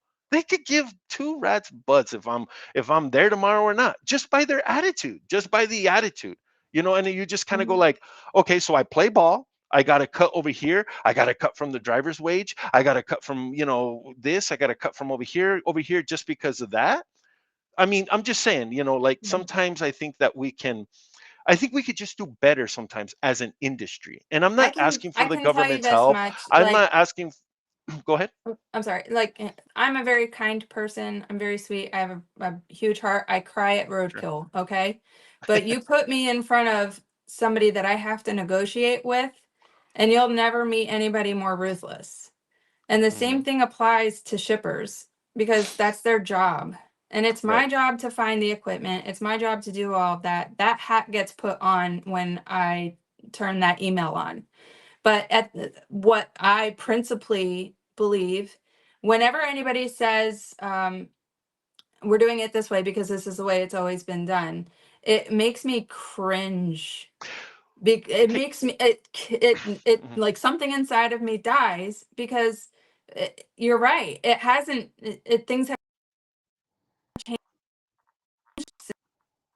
since then. And can we find something that is lazy? Mhm. And, and it, the easiest excuse to poo-poo what the needs of somebody else are, so, but at the time, Mm. if I go to Applebee's and that dinner, and Outback wants to compete, then their dinner is going to be $22.99. That's free and fair, and you run the risk of keeping that dinner at $23.99, knowing that every other chain around you is taking it to $21.99. And so you can put that out there. You can put that accessorial schedule out there. You can do all of that. You can name your own rate for Sure. moving somebody else's freight, but you Sure. always take the risk, no matter what it is, of them saying no. And we as brokers, them as shippers, run the risk of you saying no to that rate. So that's our job. We have to find it. If we can't find it, we move on to the next prospect. So you Sure. can well, Sure. charge it. Well, but I guess let me jump in here. Hang on. Let me jump in here for a minute. The one thing that we can never forget, okay, is the market. All right. And the market Sure. is all of our friends and neighbors and everybody. It's that beautiful spontaneous order. Okay. And Hmm. we can either have the free market or not have the free market.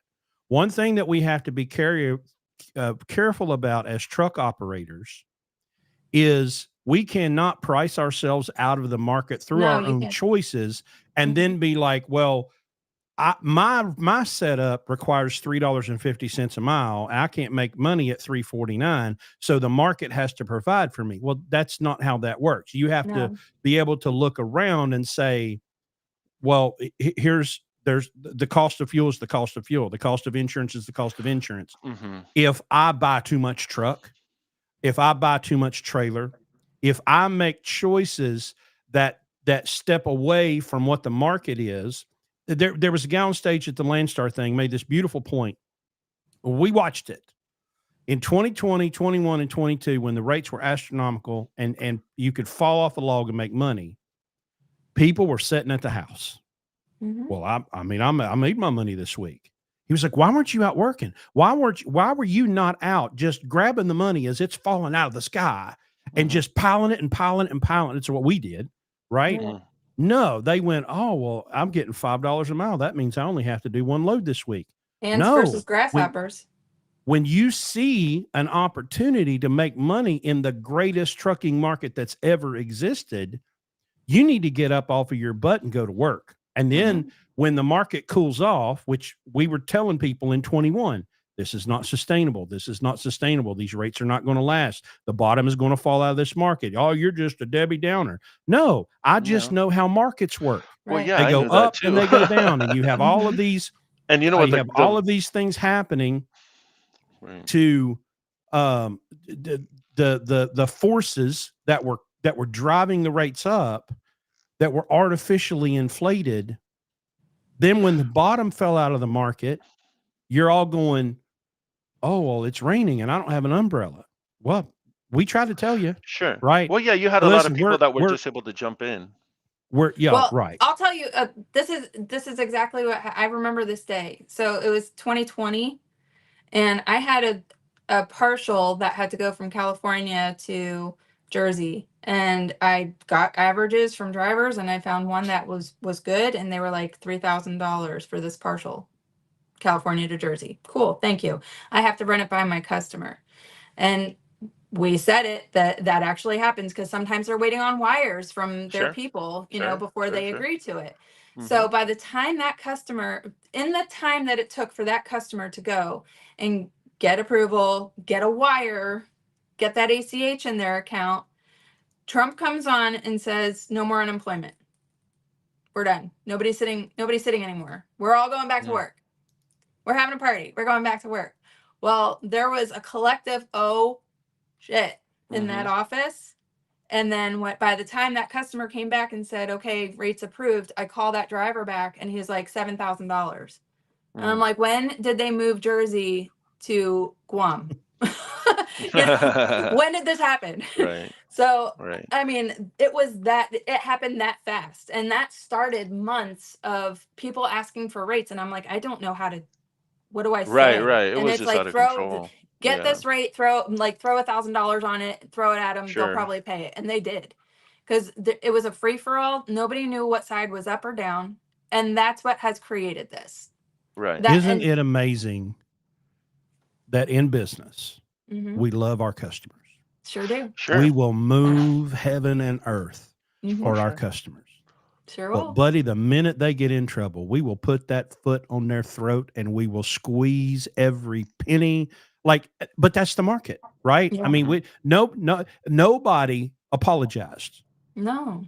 For getting $5 a mile in 2022. We didn't say, man, I feel so terrible about taking these exorbitant rates. It just keeps me up at night knowing that I'm bleeding you guys drive. Huh? Nor did they say thank you.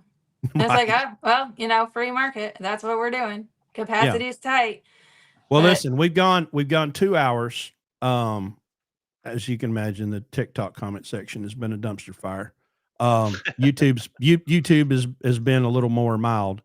I do want to hit this. I just saw this because I had wanted to hit this. I said, what do you think about the new rule DOT Secretary Duffy came out with today about non-domicile CDL? I feel the same way about this that I do about, we're going to fix the market and give everybody $5 a mile. Okay. The federal government, whether you like it or not, does not constitutionally have any authority over driver's license and IDs. And if you go back and listen to his remarks, he said, you will do what we tell you or we'll pull funding and we'll force you. The only tool that they have in their toolbox is to threaten states with pulling federal funding to get them to behave the way they want to. Now, are non-domiciled CDLs a problem? Maybe. I don't know. I have not seen any actual data. I've seen a lot of bloviating and blowhard and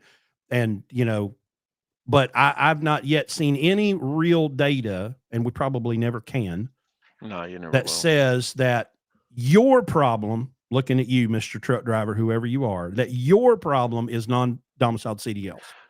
There's probably 10 things that you could do in your life that's going to make your life different. That doesn't have anything to do with the existence of a non-domiciled CDL. I'm just going to tell you, when I saw the little pieces of his press conference, as a constitutionalist, I cringe a little bit. Because when you give these people power that they don't deserve, whatever you allow, one of my favorite quotes, whatever you allow the state to do to someone else will someday be done to you. So I just want y'all to be real careful about, about how much power you're giving to Thor's hammer. Because the Constitution, if we're going to be in a constitutional republic with separation of powers and different people that are allowed to do things, and this person, if we're going to have that, how about we just keep these folks inside their constitutional bounds? I know it feels good when they get their hammer out and they're like, I'm going to do this for you. And I'm like, yeah, I bet you are. You're setting a precedent. That's one of the government's favorite words, is precedent. Because the minute they can get away with something, they'll do it forever. There's no such thing as a temporary government program, right? It's the closest thing we have on earth to eternal life. I just want everybody to just calm down and let's think about how much power, as if they don't have enough, we're going to give the state. They've already pretty much demonstrated that they will burn the house down with you in it and be like, I can't believe you didn't have a fire extinguisher. I'm like, but you set my house on fire. May I talk about what happened this last weekend? Yeah. Oh, Okay. yeah. So I have a load picking up from Laredo. This customer has a cross-dock facility right there at the border. The product came in from Mexico City. It was already cleared, already passed, everything. This driver of mine, this trucking company, has done this load for me 25 times, delivering to a military base. You can't have felonies if you deliver to a military base. Correct. You can go to a military base if you are not a citizen, if you have the correct paperwork, but you will not be allowed on unless you are enlisted. But you can deliver there. All of his paperwork is in order. He picks up pictures before the truck is loaded, pictures after the truck is loaded. Nothing shady on the truck, nothing shady in the cab. He gets in, he starts driving, again, passes all the checkpoints.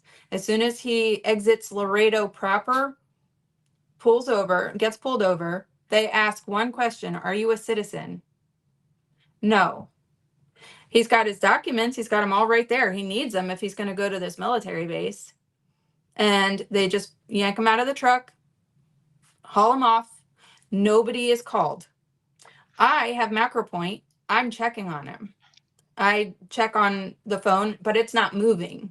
It hasn't moved in a while. I call him, no answer. I call the dispatcher. She tries to call him, no answer. She calls the boss. The boss tries to call him, no answer. We call the family to see if they heard from him. Nope. Maybe if they try to call because he knows their number, whatever, he'll answer. Nobody did. Boss tries to call again and is looking at the GPS on the truck. ICE answers the phone.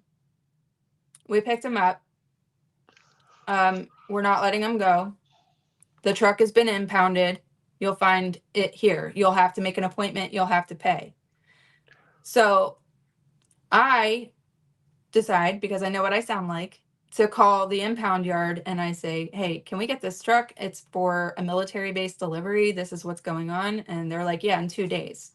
And I'm like, no, that's not going to work. It has to deliver to this base at this time. And I pulled some strings. I offered extra money. We got the truck out. But nobody would have called us.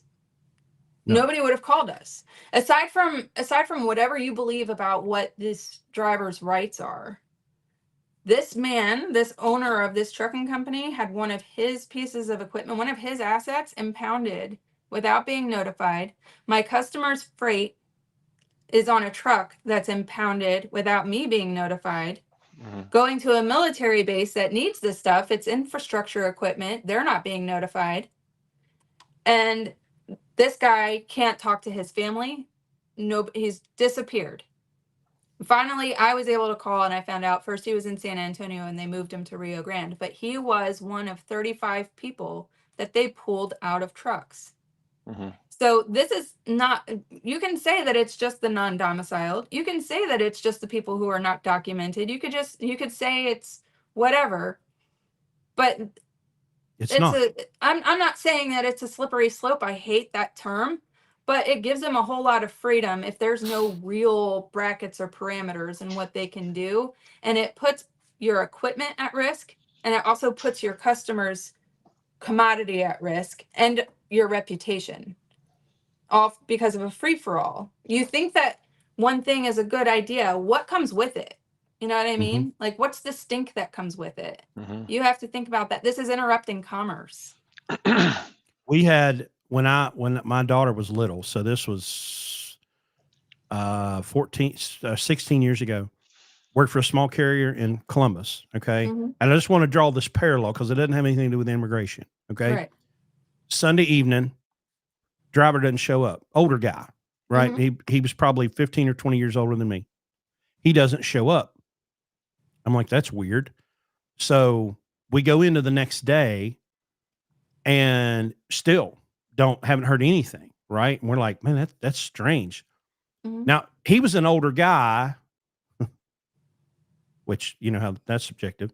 So I start checking obituaries, right? I'm like, well, maybe he died. The second day I Google his name and I find out that he's been arrested for really heinous stuff. Okay.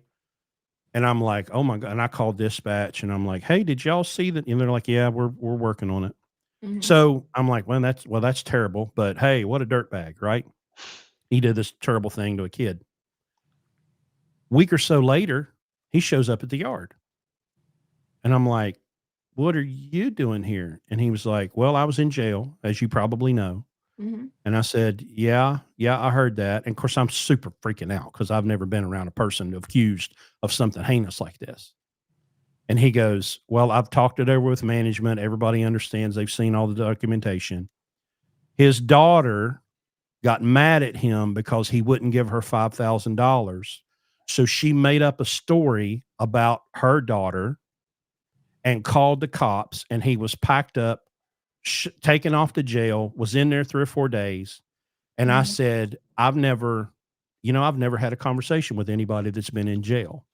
And he said, well, I was in Vietnam and nothing I saw in Vietnam terrified me as much as sitting in that county jail with what they accused me of. So here was a perfectly innocent person that was put in handcuffs and run off to the hoosegow, and his name blasted all over the news, and he was 100% innocent.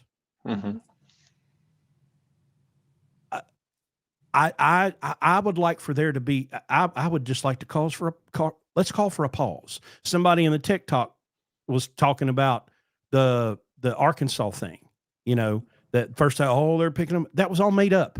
It was all made up. It was picked up by the news and it was made up and it didn't happen. News.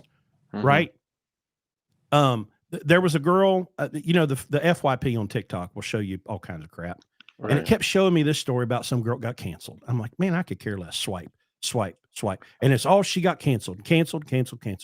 Well, finally today, the actual lady who got canceled showed up. And I went, oh, there's that name. Her crime, she attended a memorial service. Now she didn't post about it. She didn't virtue signal, look at me, I'm going to go to this memorial service. Somebody saw her there. Right. They 200,000 people there and 100 million watching online. And she just goes out of curiosity or whatever, or to pay respects or whatever it was. They see her and this firestorm starts of canceling her for just attending this event. We've got to take the temperature down just a notch. And I think I blame cop shows on TV for a lot of this because one lady I saw calls it propaganda. where That's funny. we root for, they identify the bad guy. Oh, the bad guy's terrible. Bad guy's done a terrible thing. And then we root for the cops on TV to violate every natural right that they have because we just got to get the bad guy. Then especially we see when it, they're blamed for all of your problems. right. Then we see it happen and we're like, oh, well, the cops aren't going to pick somebody up unless they're guilty. No, no, they'll pick anybody up anywhere, anytime, anyhow. Just give them a reason, you know? So for all of this stuff, you know, we've got to stop allowing ourselves to be gaslighted 24/7 with things that, honestly, guys, it's never going to happen to you. It's just not. You're not. You're very unlikely to be run over by the immigrant driver. You're very unlikely to be undercut by somebody, because if your quality and your value is really built in you being valuable, it's a natural repellent. It repels those things from you. Go back to what Anique said about what'd you say, the date with yourself, the money date. Yeah, your money date. Money date. Guys, the numbers, where's it at? There's the BSE 9000. If y'all have never seen this is the bullshit eliminator, model 9000. It won't lie to you. It will never lie to you. But when we talk about those fundamentals that we teach in our program, is documenting every day. You get a fuel receipt, you scan it. You get a maintenance treat, you scan it. You write it down. You put it in your spreadsheet every single day. It has to be an unbreakable habit that it's with me. If I have a piece of paper in my hand, my other hand starts shaking because I got to get the phone out of the pocket and immediately scan it, because if I don't, terrible things will happen to me. Right? Right? OCD, huh? Yeah, I start convulsing. If I don't get that thing documented but it's those habits that build the trail of information that give you the power. Sure. The unbreakable, unshakable power to know, well, I know exactly what my numbers are because I can pull them up like that. It's not a hope and a prayer and a dream. You actually know what's going on in your business. We don't teach that kind of stuff. You know, we don't teach financial training in schools. We don't teach anything about mortgages or taxes or insurance. No, they don't have a clue. We have to absolutely learn. Right. We have to somehow train ourselves to get the same dopamine hit from transferring to savings as we do as adding to cart, you know? Sure. Like the day that happened where I was like, ooh, you know, kind of giddy that like I could see. Well, but it's not grow. designed to do that. That kind of defeats No, the it's purpose. not. I think it's, you know, You can, but you can change it yourself. You know what I mean? So anybody who's yeah, put like I down said, the I mean, bottle, I think everything that you're doing, Chris, I think as far as, you know, what you're trying to get across to people that are trying to get into business, I think it's phenomenal. I mean, you know, my respects to you, you know, and what you're trying to do. And I mean, and especially, you know, I mean, just giving somebody a stepping stone, you know, to get into, you know, on their own, you know what I mean, if that's ultimately what they want to do, you know, I think is it's just I mean, it worked for me. I did it, you know, like I said, leasing on to other companies, and I think that, you know, it helped me, even though I even failed when I got out there, and I failed and I fell on my face and I kind of got back up. And you know, one thing that I'm going to say out here, if you do get away from, you know, and you do get out here into this wild west of the free market, you know, that nobody, not the government and not even your best friend, will be there to tell you. Nobody taught me nothing, anything. I can still remember the day I picked up a load in Salinas, California, and I took it to Houston, and I thought I got paid good money, you know. And I got over there, and I saw a guy that was loading in the same place as I do, and we were literally like, we just kind of got to chit chatting, and he was like, "Hey, how much did you make over here?" And I'm going over here, and he told me, and I was like, he made $1,000 more than I did on the load, because I didn't know how to bid. I didn't know how to negotiate. And, you know, like Anique says, you know, that negotiation, it just and like I tell my kids, you know, and I tell my, you know, my two boys that work with me, you know, and or, you know, one of them now still works with me, but you know, like I told them, I said, you know, everything I know and everything I learn, nobody taught me it. Nobody went and go, oh, hey, Francisco, let me Yeah. teach you how to do this. Oh, let me teach you where to go and talk, So yeah, I think when it comes to, um, the person who just wants somebody else to give it to them, it's hard. It's hard to just go, yeah, here, sure, here it is. You know what I'm saying? And here's all the secrets, and and the keys behind that door, and I but think all that I the can. I'm sorry, go ahead. I'm sorry. No, and I'm just saying, like, everything that I know and everything I've done by myself as far as what I've learned. I've had support, I mean, don't get me Mhm. wrong, I've had support from family who've helped me in different parts. I mean, I feel very blessed to have that, but at the end of the day, when it came to me putting my feet on the ground and running and crawling and learning how to walk, I did that by myself. I did that totally by myself. My dad tells me himself, he's like, you know what, Frank, I could never do what you're doing. Never I could I do what you're doing. I would go crazy. I don't know how you haven't gone crazy. Like, it just, and but anyway, and I think what you're doing, Chris, I think is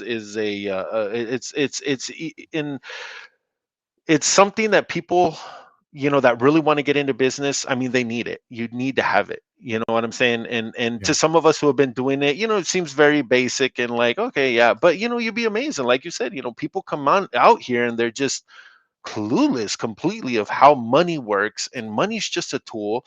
You know what I mean? And they get a little bit of money, and I used to tell guys all the time, I go, oh yeah, man, I got 10 grand. Well, how much of that 10 grand is actually yours? Right. Mhm. You know what I mean? Because what about your truck payments? What about, and then they go buy a brand new pickup. Next week, I'm going to get again. That's mentality, employee mentality, It's not brother. about how much That's, you make, it's about how much you keep. That's what my sure. dad would say. Yeah. And also, you guys have to remember that the guys parked next to you at the truck stop are not your coworkers. That's your competition. Like, maybe some brokers are your competition. They're going after the same freight, but for the most part, those guys that are parked right next to you, that is your competition.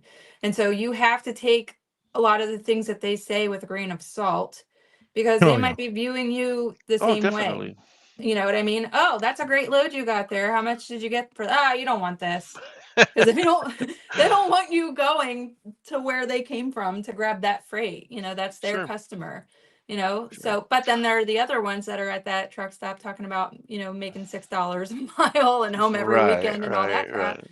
You have to take it with a grain of Well, you salt got to because, once you get the information, you can weed through a lot of that. You can just sure, kind of go like, "Oh, that's your BS," and oh, spidey maybe senses.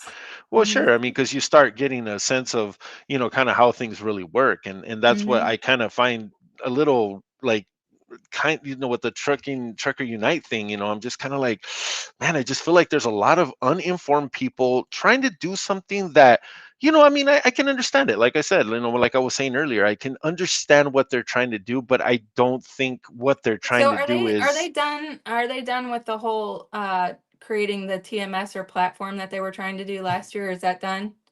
I'm not sure. They're Okay, go I didn't ahead. they're even know that was even happening. Oh, oh They yeah. were They're trying to create a TMS so this software. is what happened. So the head guy, or I'm not going to name names. The head guy, the main guy, Uh-huh. owns a trucking company, and he was signed on with a whole bunch of brokerages, okay, including mine. And he had done probably, I think, 120 loads, maybe more with us. Uh-huh. And so next thing you know, he's popping up on FYP and he's like stitching some of my videos and making comments and things like that. And then he starts talking about one for 5 days or something like that. All drivers are going to park, and Oh, okay. they're not going to give any freight or any business to brokers. They're not going to call on any brokers, nothing like that. And it's going to force the shippers to start working with truck drivers directly. And then once they do that, there's going to be this magic TMS where they could just jump on and hook up the drivers directly with these shippers for freight. What he yeah. wasn't, and then he was putting out these videos like, oh, you can sponsor this, you can donate to this cause. You can give $1,200 up to so many times. And I'm like, sounds like an MLM. Sounds like it's tiered, preferential treatment to drivers and then Right. anybody else after that. So, but then you realize, okay, you're starting up this TMS And all of these drivers are signing on and these shippers are signing on. Who is running it? And it's him, because he's a broker. He's also a broker. So he's Nice. taking all of these Sure. customers from when he's doing work with brokerages, and he's like trying to pursue them through his own broker All or right. brokerage, and those are going to be the customers. But because he's a broker, all of these drivers that are signing on with this Carriers United, Mhm. all of them are signing a broker carrier agreement, which means they can't back solicit those customers. So when this Nice. TMS falls apart and goes under, which of course it's going to, Right. those Right. drivers still can't They solicit those still, yeah, shippers they're by that because contract. they're Wow. still his customers. So I don't know if they're still doing that. He probably didn't get the donations, but Wow. you know, I don't know how he's going to build that platform. But now he's transitioned to this. Okay, well, we're not going to do that. Give us $5 a mile. But also give us $5 a mile, but for which equipment?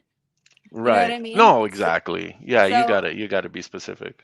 right. There's So a lot of there's stuff. there's one guy in this that, like you talked about, the Truckers United guy. His name's Yeah. Vince. Vince. Yeah, Vince. Yeah, I talked to him a couple I times. think Vince is genuine.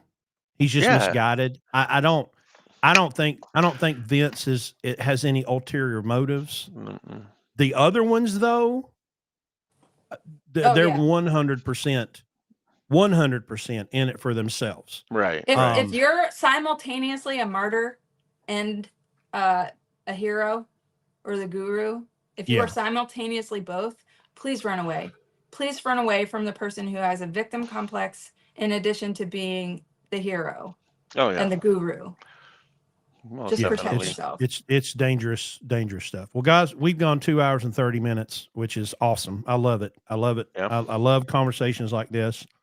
This will be immediately replayable on YouTube. I'll bust it up and try to find the most offensive things that you guys have said and just keep rolling them through the FYP on TikTok. Let's rage Because bait. that, that's how the algorithm works. Right. Yeah. So listen, if you want to know about brokering, Anique is there. She does a ton of content and she gives you the information that you need. And you can take that information and make better decisions with it. Or you can do what you continue to do until she blocks you. Right. So Francisco, Anique, thank you so much for being here. Thanks for I having really us. appreciate the Thank you. opportunity. And maybe month or two goes by. Cause here's the last thing I want to say. Okay. Francisco and I talked about this beginning.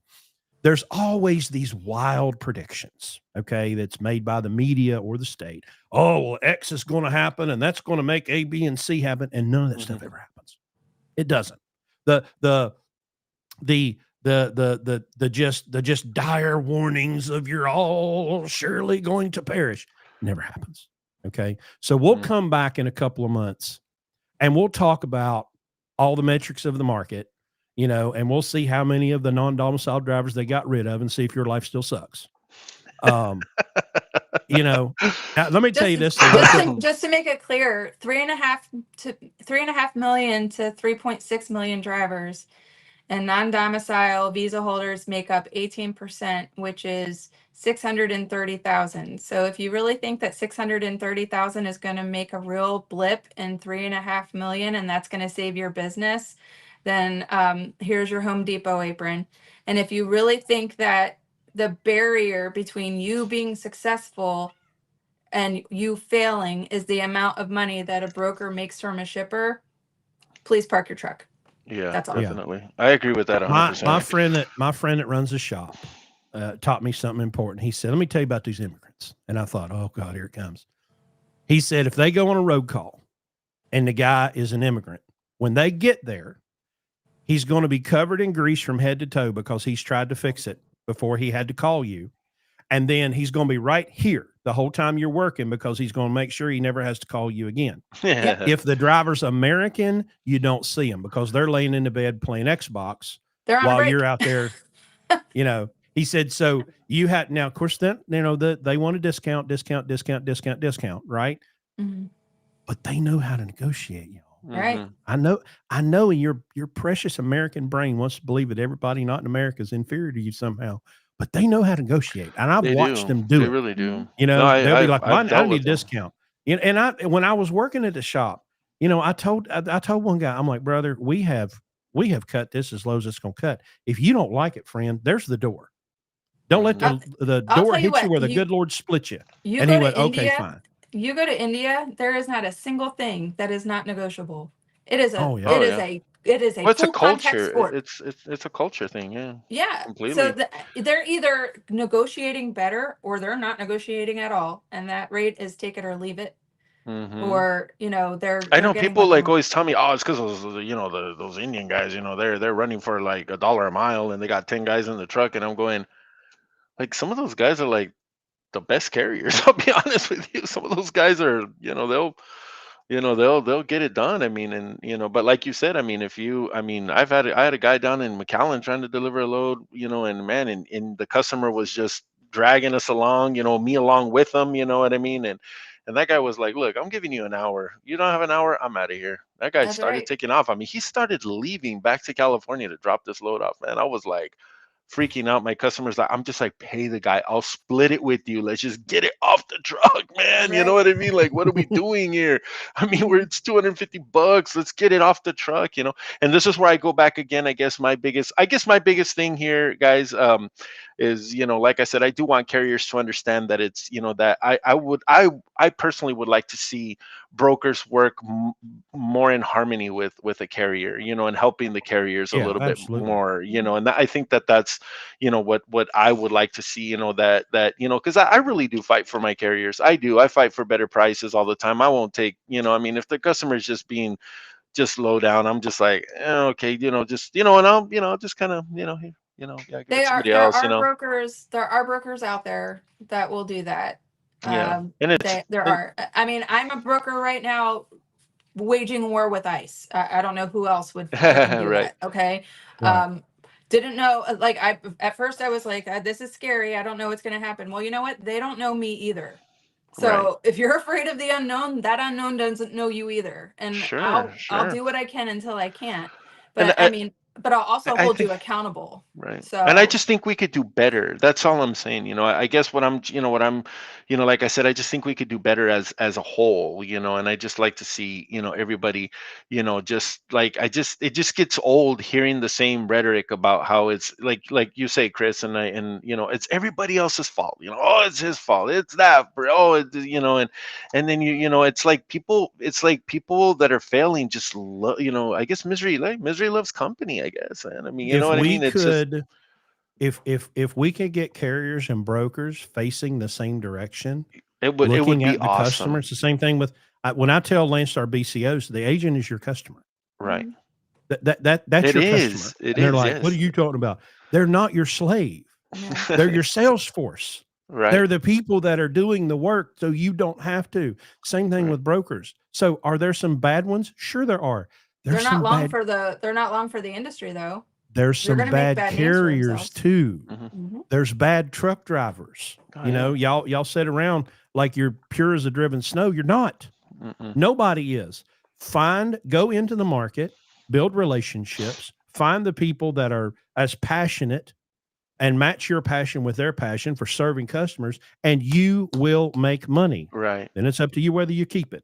All right, y'all. We got to go. I Thank appreciate you, it. Chris. This has been fun. Nice to meet you, Come back and Francisco. see us. It was very nice meeting you. Come back and Thank see you.